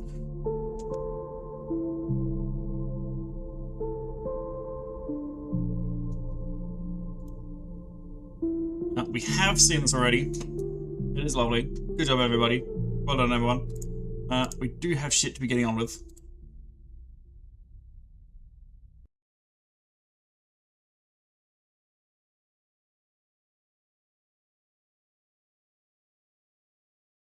On the flotilla. So I think that's everything that isn't flotilla sorted. So we can focus pretty heavily on that now. Here we go. Sleeper. Rico's voice comes wavering through the dark. Are you still with me? You sit up, the lab a bright green glare that fades as you gather yourself. I'm here. Rico smiles. Good. She squeezes your hand. I thought you'd left me for a moment. What? She pauses. Who? She smiles. Tell me about it. Tell me everything. Tell the truth. You tell Rico everything. You tell her about the gardener, that strange farm administrator AI that has grown to be so much more. About the chorus, an impossible configuration of networked plants. And finally, about the choice the gardener offered you. She listens attentively, but her responses are hard to read. And you wonder if she might have made a different decision had she been in your place. She definitely would have turned into a mushroom. Thank you, Sleeper, for telling me. I know it isn't easy to say such things. People so often do not wish to hear strange truths. She looks away. Thank you for returning to me, though I know you had your own reasons. She squeezes your hand reassuringly. Something passes between you then. A kind of shared sadness for the impossible choice. A choice to escape your body, or to stay and suffer it. Her smile is warm and generous, and whatever the wisdom of your choice, you are glad to feel welcome in this moment, in this place. Then suddenly, she stands and walks a little way, as if trying to escape an unpleasant thought. You worry that she knows all too well what it takes to make a choice like you did. So, Sleeper, do you plan to stay in the commune with us? I've got stuff to do. Rico raises an eyebrow. Well, be careful at least. We'll miss you here. She pauses. I will miss you. Rico crosses back over to you and takes one of your hands in both of hers. Just make sure to think of us out here. Have fitting its new blood if it wants to survive, and... She squeezes. You were a good friend. Look after yourself, Rico. And you, Sleeper. Well, don't let me keep you. Rico waves your way and limps back to her terminal. As she does, you notice the crown in her hand, and she places it on the bench with great care. You can't help but feel a little curious about what she intends to do with it. Then you're out, breathing the air of the greenway, fresh as a spring morning. The dappled light makes a patchwork of the greening landscape, and you walk into it, sensing the movements of the gardener's chorus all around. And you're glad to be here, in this strange and beautiful place, a little longer. Nice!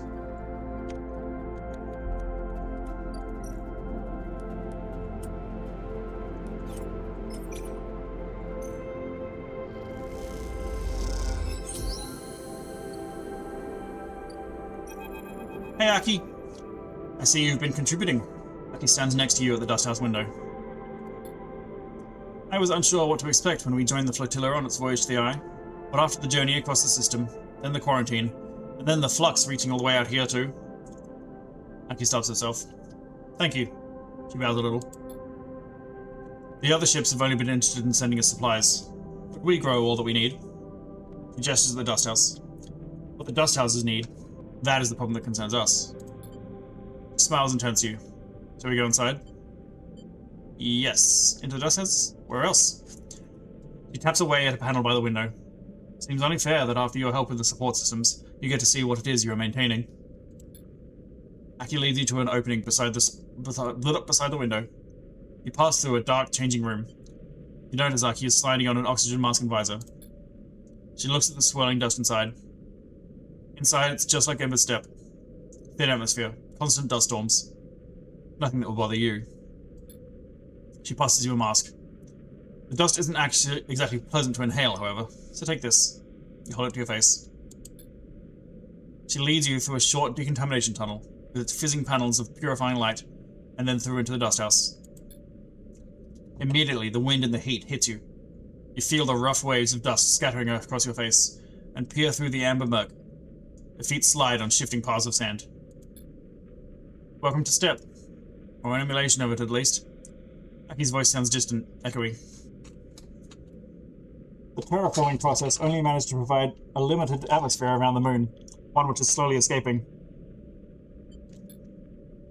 It's been like that since I was born here. Or since I was born. So I got used to the idea. You catch her bright eyes through the amber dust. So did everything else that lives there. You feel something hard beneath your feet, beneath the sand, like a coil of rope. What's under the sand? This is steppe silk. It's one of the plants we established on Steppe. She kicks away some red sand. Like any bast fiber, it can be retted and woven into clothes.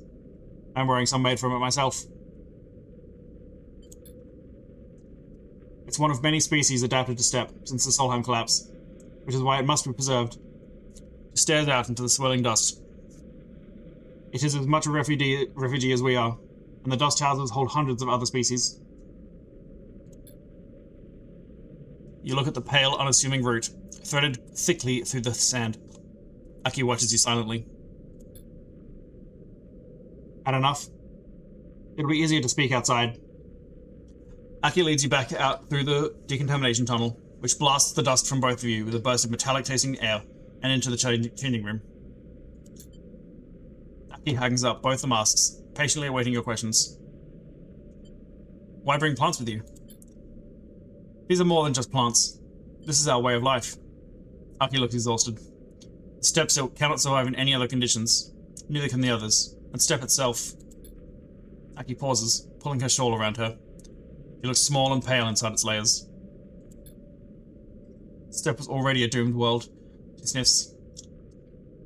When Solheim gave the terraforming contract to Cybiel, they believed they could build an atmosphere, but the moon's erratic orbit made it impossible to maintain.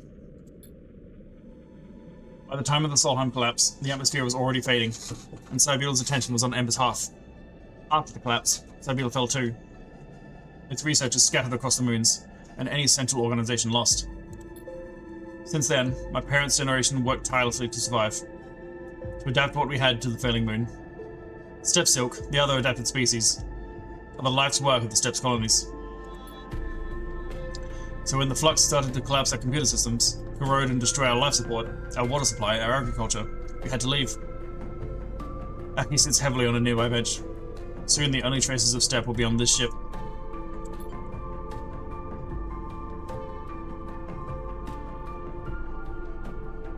Aki begins to cry quietly.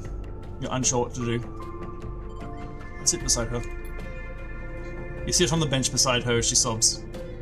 You understand why this ship, why the refugees from Steppe, are so different. Their world was already dying when the flux arrived.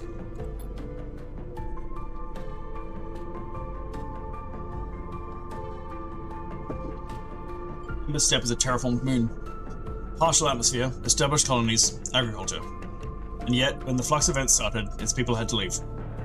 You think of the eye, and the delicate web of decaying systems it rests upon. What hope does a ruined station have against a wave that corrupts, corrodes, and collapses? Aki interrupts your thoughts, rubbing her eyes. Not everyone left. There wasn't room to take all the people and fill the dust houses. My parents, their friends, and many others stayed. We carry the Steppe for them. Maybe there's hope. We learned not to talk of hope on a dying world. There is meaning for them, and any future they can build with the time they have. She stands up. I wanted you to understand the importance of these dust houses, of what they contain. He leads you back out into the corridor. If flux events continue to reach out the eye, we will need to build protections to ensure their safety. Aki meets your eye. I can help with that. She smiles weakly. I knew it. You'll be welcome on the wind's long shadow whenever you wish. These dust houses are already decaying. I've seen it. She stares into the dust. We had thought that they would last longer. That last flux event. Help us. Please. Sure. When you're ready, we will begin the preparations for reinforcing the dust houses. We need to be ready for the next flux event. Aki's eyes shine with the last of her tears. He takes a breath. I will see you soon. Aki drifts away down the corridor, leaving you alone once more at the viewing window, watching the ragged, delicate traces of the moon known as Ember's Step. Oh! And this should be pretty easy here for unload supplies.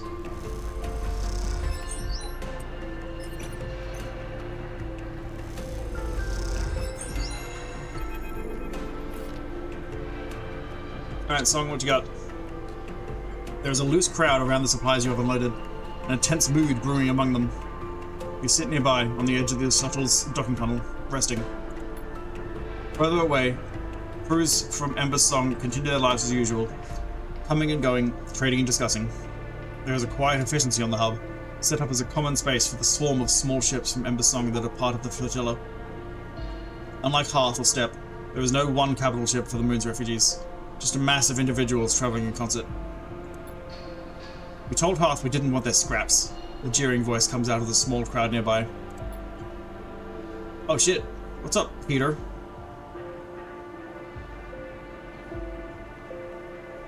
You turn to see a gaunt, pale man wearing the industrial work gear you have seen many of the Song refugees wearing. You hear me? Stay silent. We agreed to join the flotilla for joint protection. We did not agree to Ember's Hearth using the flotilla to secure their control of the moons. You realize Peter is addressing the crowd as much as he's addressing you. The moons that you've all abandoned? With the cordon down, our crews are more than able to acquire what is needed from the Eye. What is owed is restitution for keeping us restrained. That's one of the crates you unloaded. What we need, we will take. I don't give a shit. You do what you want. Then why are you delivering supplies for Hearth?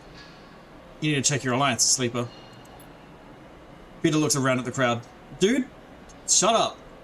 Hearth think they can bury us, they can buy us. We remember the past. A rumble of agreement runs through the crowd. He smiles at them. Take the supplies if you wish, of course. We're not wasteful. Peter approaches you directly. The crowd tentatively moves forward. By the time he reaches you, they are already dragging away crates and distributing the contents. I'm not one for shooting the messenger, Sleeper, says Peter as he approaches. We cannot concede to Hearth here. Not for a moment. I don't understand. I can see that. Alright, fuck you, Peter. Peter sits beside you on the docking tunnel's lip. What was your plan, Sleeper? Unload the supplies and wait for someone to start throwing them back at you? He nods at the crowd, rifling through the crates. Because that's what was about to happen. I'm not sure about that. Peter shrugs. What do you think happened to the crew of the shuttle? He shakes his head. They were chased out of this place. What's going on? We're maintaining our independence. He smiles. Alright, have fun being independently and dying on your own. You know anything about Ember's Moon, Sleeper? Ooh. Oh, fuck. Big stretch. That's nice. Oh. Do you know anything about Ember's Moon, Sleeper? Or were you planning to wander into this flotilla totally blind? An objective outsider offering help. He rolls his eyes. Educate me. It would be my pleasure. Yeah, I bet it would. You dickhead. I'm going to assume you know the basics. The gas giant Ember has 7 moons. The 3 biggest are Ember's Step, Ember's Song, and Ember's Heart. He winks. We can cover the 3 sisters next session. Step was the first to be settled. Contract old Solheim gave to the terraformers Soviel systems. When they first claimed the Hellion system. That's way back when. That's the desert world. Step was a testing ground, and like most testing grounds, it didn't turn out too well. A partial atmosphere slowly sloughing off each orbit, a dysfunctional ecosystem, and a whole load of dust-clogged settlers. The place is a miserable desert, long past its best before date. So Soviel moved to Hearth, where they redoubled their efforts. Subsurface ocean and some balmy tidal heating help, allowing them to build a real atmosphere, a real habitable world. A fact that the typical Hearth colonist won't ever let you forget. How did Soviel achieve such a thing, you might wonder? Well, that's where we come in. It's that same old rule of surrogacy, the one humanity built our universe around. Peter claps a hand to his chest in mock pride. My moon, Ember's song, is a sulfur-soaked rock covered in volcanoes, tidally heated by its inner orbit to sweltering temperatures. Exactly the kind of crucible you need to fuel a terraforming project. Energy, industry, fuel. Song provided the raw materials for Hearth. Peter grimaces, willingly or not. And a crucible requires people to run it. Us singers, born into a flaming pit, and asked to stoke it so others might live in a paradise in the making. That's what we had to endure, until Solheim brought everything down.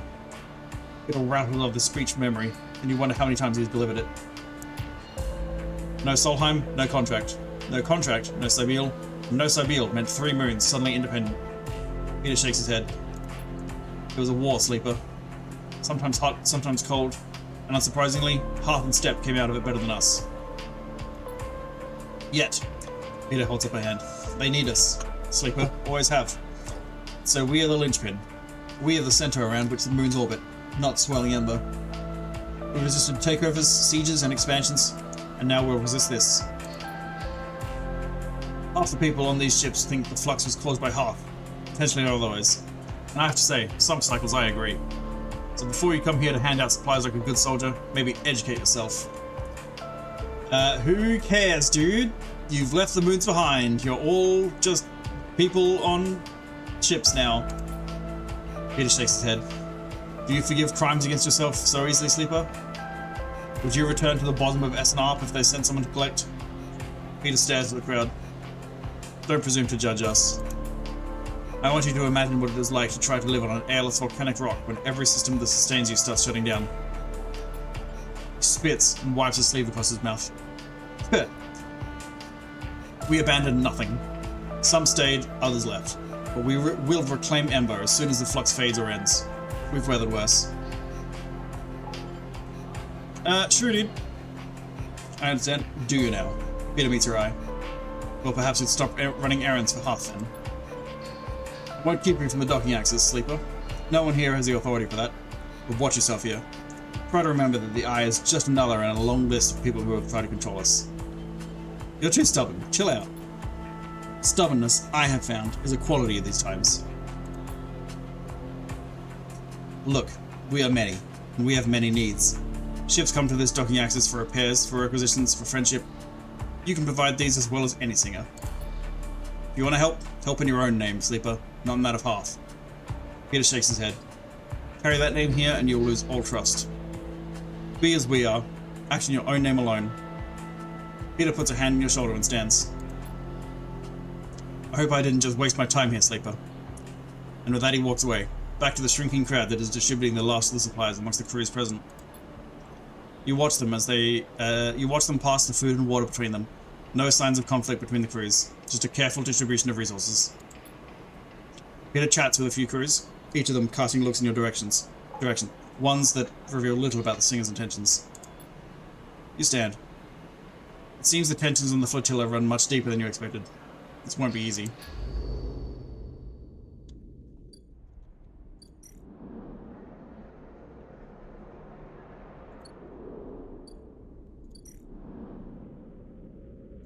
Oh, okay, there's a lot more to do on these ones. You need mushroom bits as well. You did a ship mine. Good thing I held on to one of these. Looking for a ship mine in a place that flux damage. Ship mine. It's by the ship mine, but in a way, it seemed to only make the crew more suspicious of you. Man, fuck off. And 3 of those. Over here. To an engineer. This gets +3.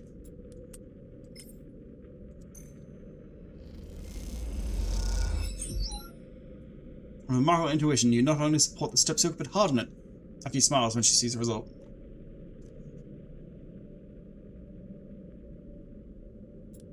Okay, alright. Let's go grab some mushroom spores.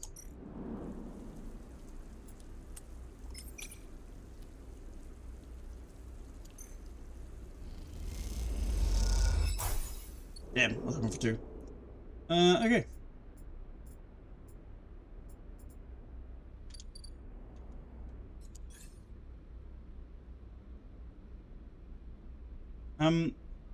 Why is there an upgrade available? There's no upgrade available. What are you talking about? Lying to me.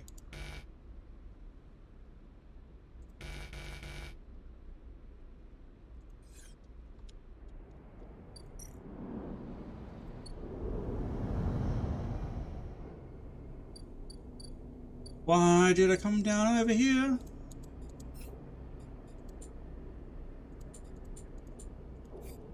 I don't remember.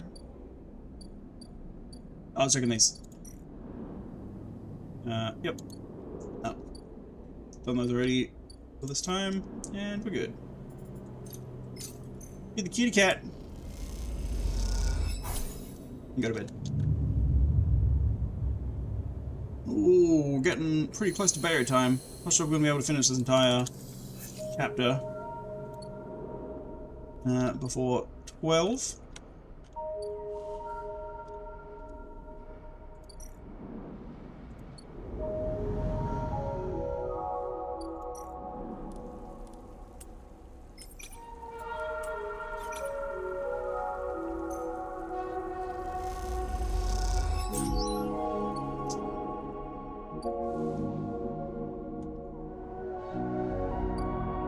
But at the least, I think we can finish these two tracks.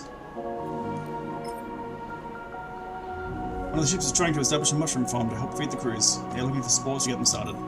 Here you go.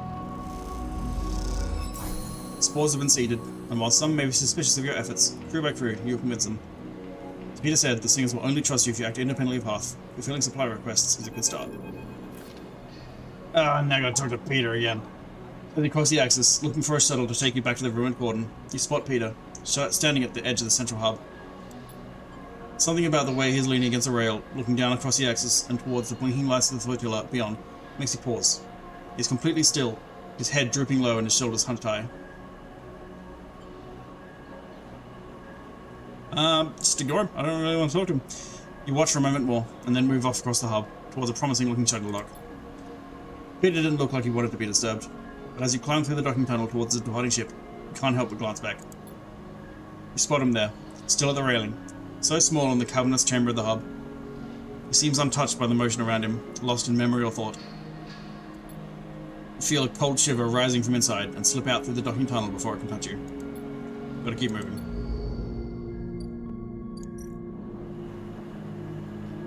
Oh, I gotta do it again.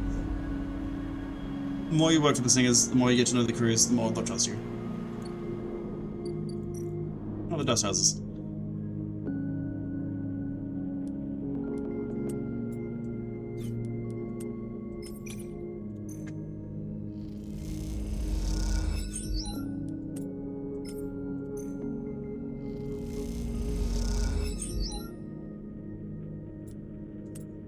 Ah, 50-50.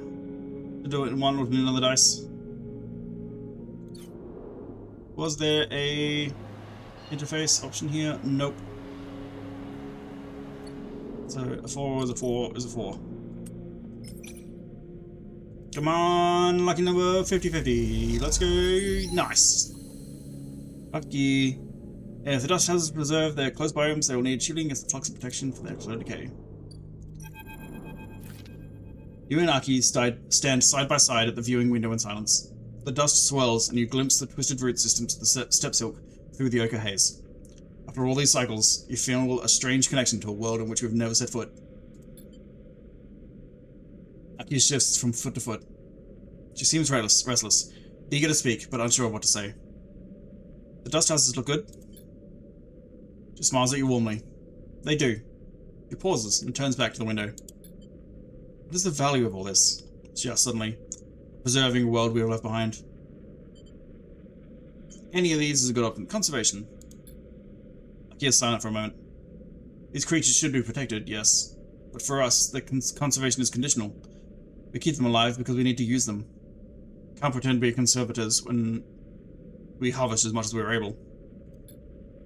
He paces away, lost in thought. I'm grateful to you for helping protect the dust houses, for ensuring their slide into decay is delayed, even averted. But now I find myself in an impasse. The stability of the dust houses changes things. It makes me aware of how blinkered we have been. Aki stops to look at you, her posture somehow different. The ecosystems of steppe, if its people cannot grow to meet the future, why preserve it? She frowns. Are we just slaves to the preservation of what came before? Not slaves, inheritors. If you can't grow to meet the future, why preserve it? Are we just slaves to the preservation?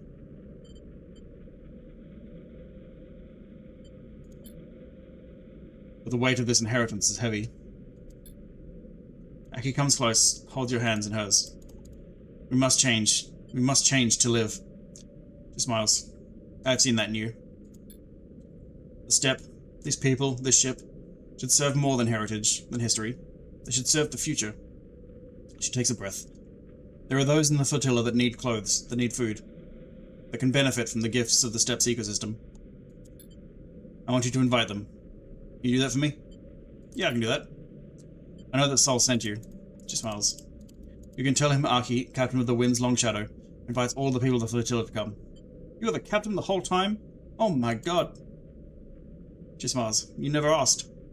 Aki steps away. You want to know about the flux, no? About its purposes, its origins? She smiles. You wish to protect your home as we could not. I'm afraid I don't have much to tell you. It is an exotic wave of sorts, an energy that passes through matter. It shifts the very charged particles which run through our electrical systems. It is possible to shield against it, as you would radiation, as we have done with the dust houses, but only while it is weak. The flux event here was much like the first ones we felt on Ember's Steppe. Localized, destructive, but bearable. But in time, its strength grew. I don't know if it'll be the same here, but it is coming from the center of the system, from the close orbit of Helion star H1. That is all we could uncover. She's silent for a moment, unsure of what to add. Sorry I cannot offer more, but you are always welcome on this ship. She smiles. I hope I will see you when the others come. She squeezes both your hands. I hope this ship, these dust houses, can be more than a museum. I hope they can be a home. With this, she turns and leaves, and you feel that word, home, resonating within you like a struck bell.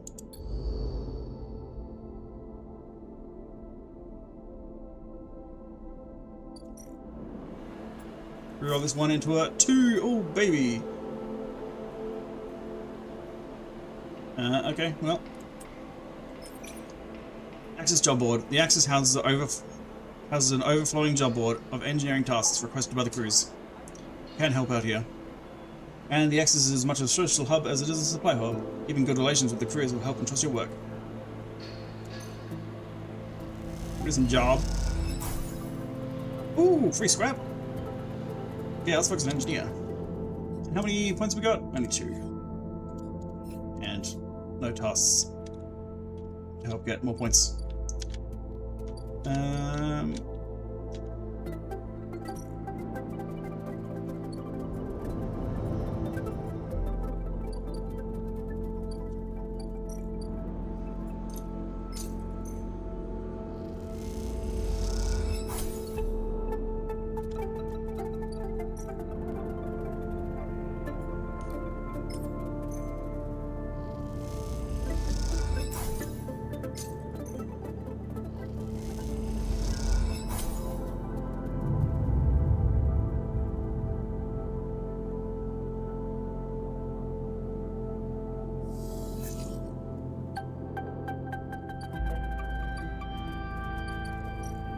Three 6s?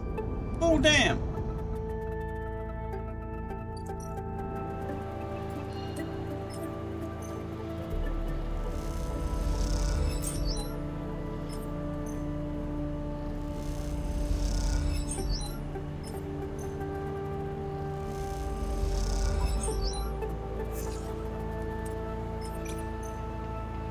That's how we get you done. What's the negative on this? Naturally, it's just minus energy. I can survive losing energy. I need energy.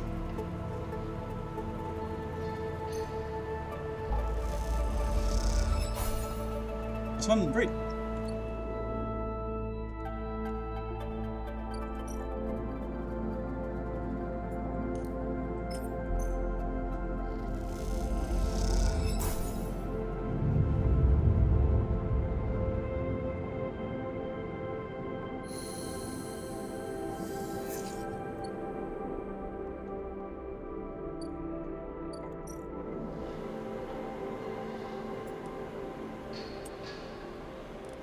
No, nice.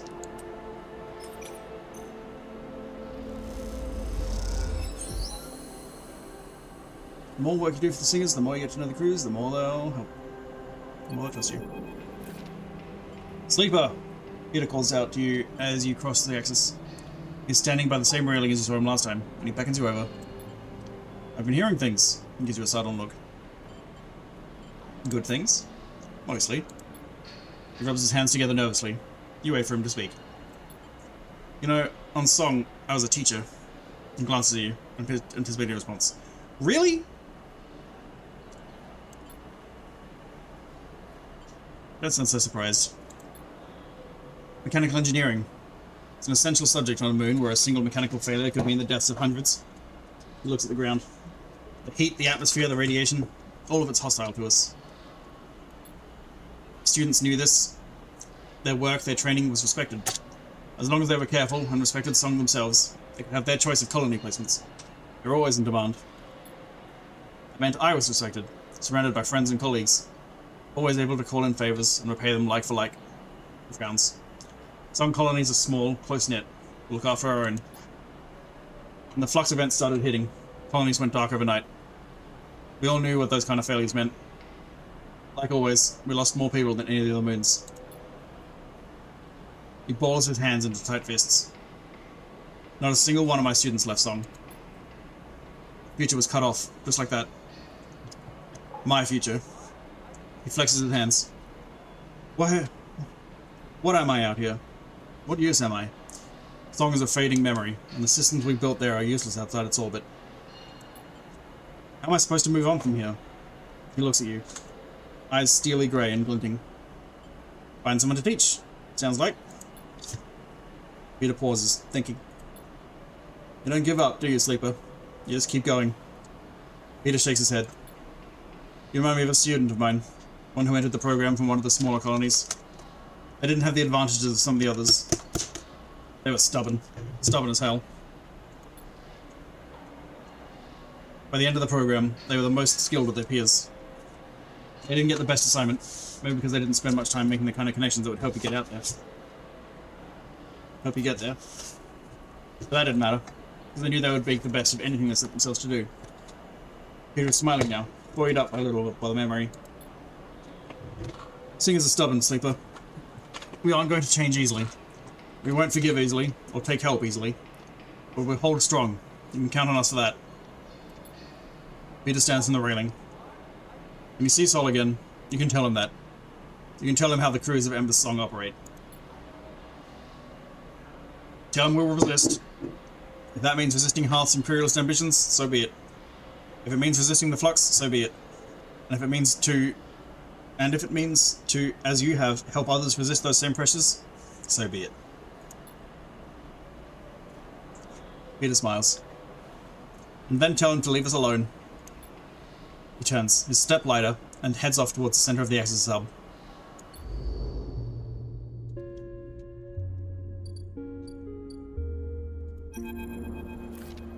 When you arrive at the bridge of the Pilgrim Seed, Sol is waiting for you. You wouldn't believe the messages that have come through in the past few cycles, Sleeper. He smiles. The ship from Steppe has sent a goodwill gesture, a whole cache of supplies from their own farms. He smiles. I'm not sure how we'll use them, but the gesture is a welcome one.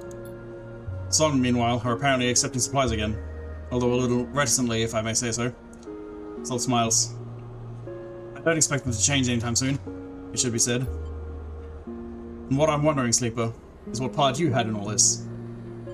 I helped out a little bit, up here and there. I've come to expect that of you, Sleeper. He smiles. You look at Sol, his eyes bright and eager, and wonder what he sees in you.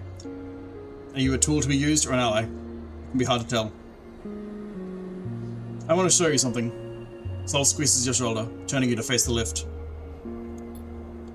He leads you along the axis of the ship, towards the engines, the clanking of his suit accompanied by the constant hammering and welding that fills the echoey bulkheads of the Pilgrim Seed at all hours.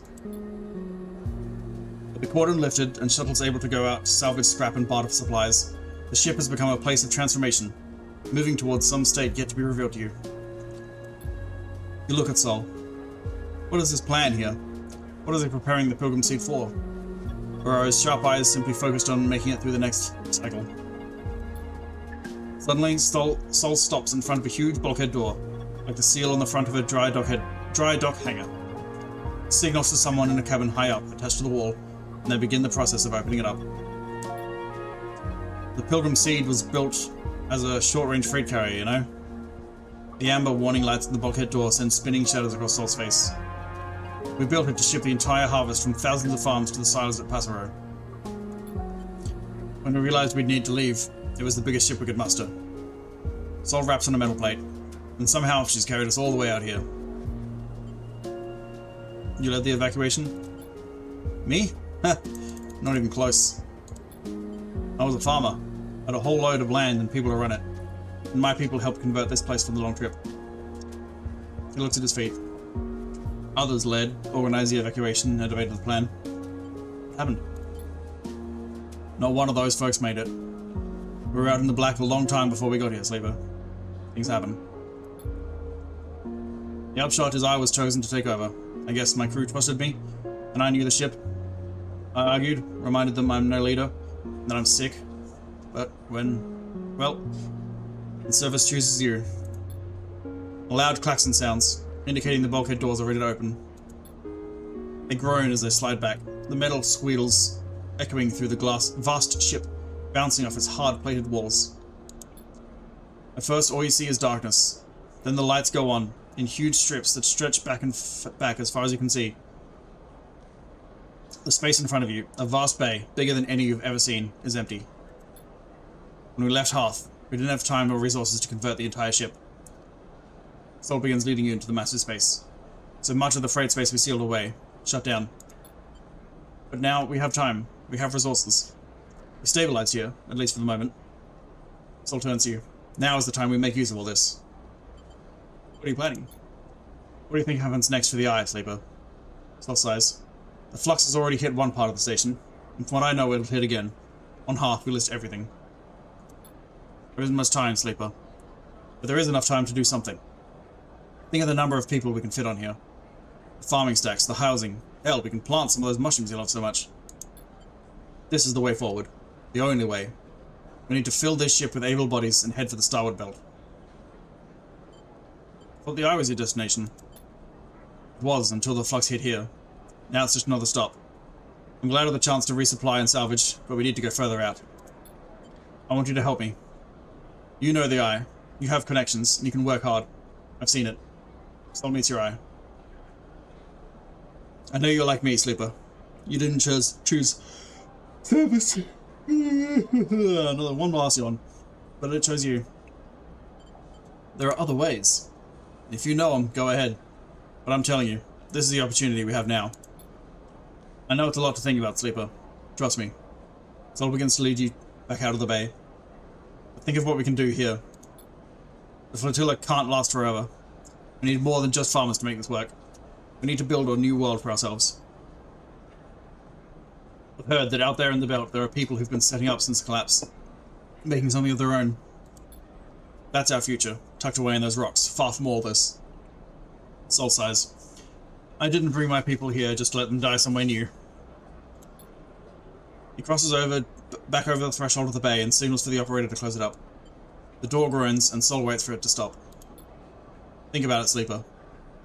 Sol claps an arm on your back. But don't wait too long. This is happening soon. And he leaves you there, in the silence of this vast bay, your head spinning with the thought of leaving the Eye. And then peek, and then that'll be it. I'm presuming this is going to be the end of the chapter. Have you ever heard of KAN channels, Sleeper? Peek asks as soon as you enter the bay, as if you're in the middle of a conversation. There are heavy circles under their eyes, and you aren't sure if they've moved since you last visited. The console they were working at seems to have grown too, shadowing their slight frame in a wealth of screens and wires. KAN? Like for transit?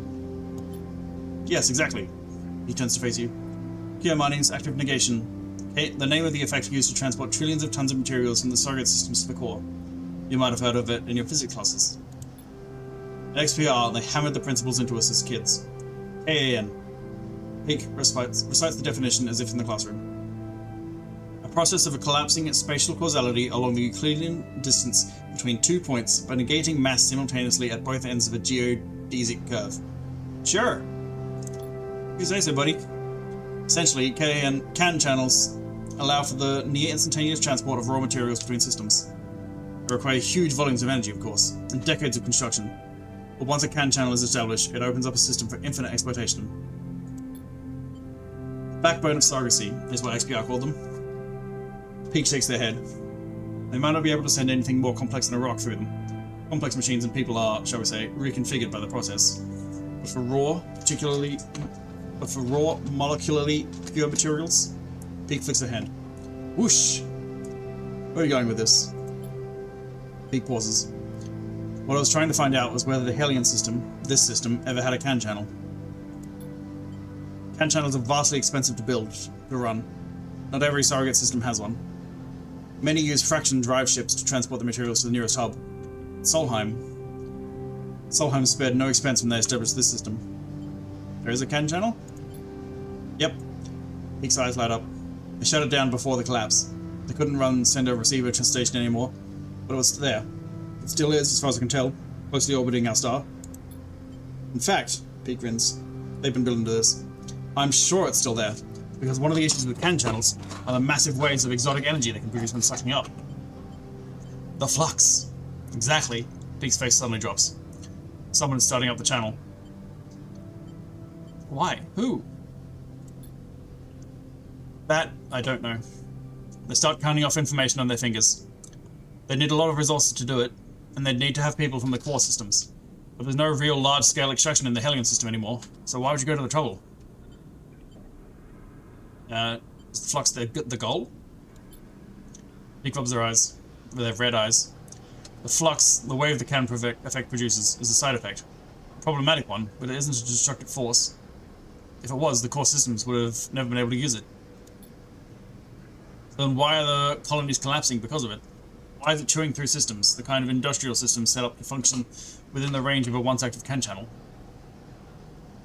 So let's take that again. So then why are the colonies collapsing because of it? Why is it chewing through systems, the kind of industrial systems set up to function within the range of a once active CAN channel? Peak is getting frustrated. The moons of Ember have been terraforming since before the collapse. They would have had to deal with the flux. Yet everything we have heard from the refugees has brought down every system they had. Peak falls quiet, thinking it all through. Your mind drifts too, thinking of the CAN channels. Those vast acausal highways that prop up the core systems and their endless appetite for resources. The system has been quiet for decades. Solheim collapsed, most corporations gave up their claims, and apart from the sealers ships that came to begin work on the sidereal horizon, no one from the core has come here in all that time. You shiver as you imagine the attention of the core. The systems of logic and exploitation that created your suffering, turning towards the Hellion system. A floodlight turned to this dark corner. A shrill bleep catches both of your attention, and Peak rushes to a screen, one showing a crude map of the station. On it, individual markers begin to flare up with insistent chirps. Peak looks puzzled for a moment, and then their face drops. No, no, no! They lean in close. This doesn't make any sense. What's happening? The flux nodes are appearing elsewhere on the station. I set the system to alert me to other flux nodes near the epicenter of the flux event, but these are everywhere. The hub, the low end, the shipyard. How can this happen? The only reason we saw flux nodes here is because it is the most run-down part of the station. They were barely shielded, but others appearing. So far after the event? Peak turns to you. You're going to need to get me the data from these nodes, and quickly. I'll keep looking at what we have here, but I need to know why they're popping up everywhere. Right now? Right now. We can talk more about CAN channels and system history when you're back, but this needs our attention right now. Peak turns quickly to the monitor, their eyes following scrolling screens of code spewing from newly fluxed nodes. You leave quickly, but struggle to shake the image of the spotlight from your mind. You feel watched as you cross back into the Pilgrim Seed, on your way to a shuttle bay. You hurry onward, eager to outrun the fear. Oh no!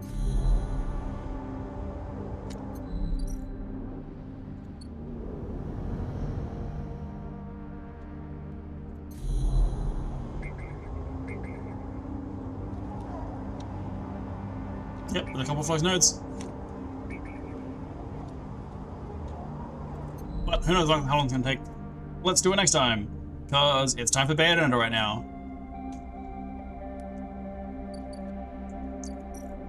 Thank you very much for watching. I'm gonna take a quick break, rehydrate, grab a snack, and then Bayonetta in call it 15 minutes.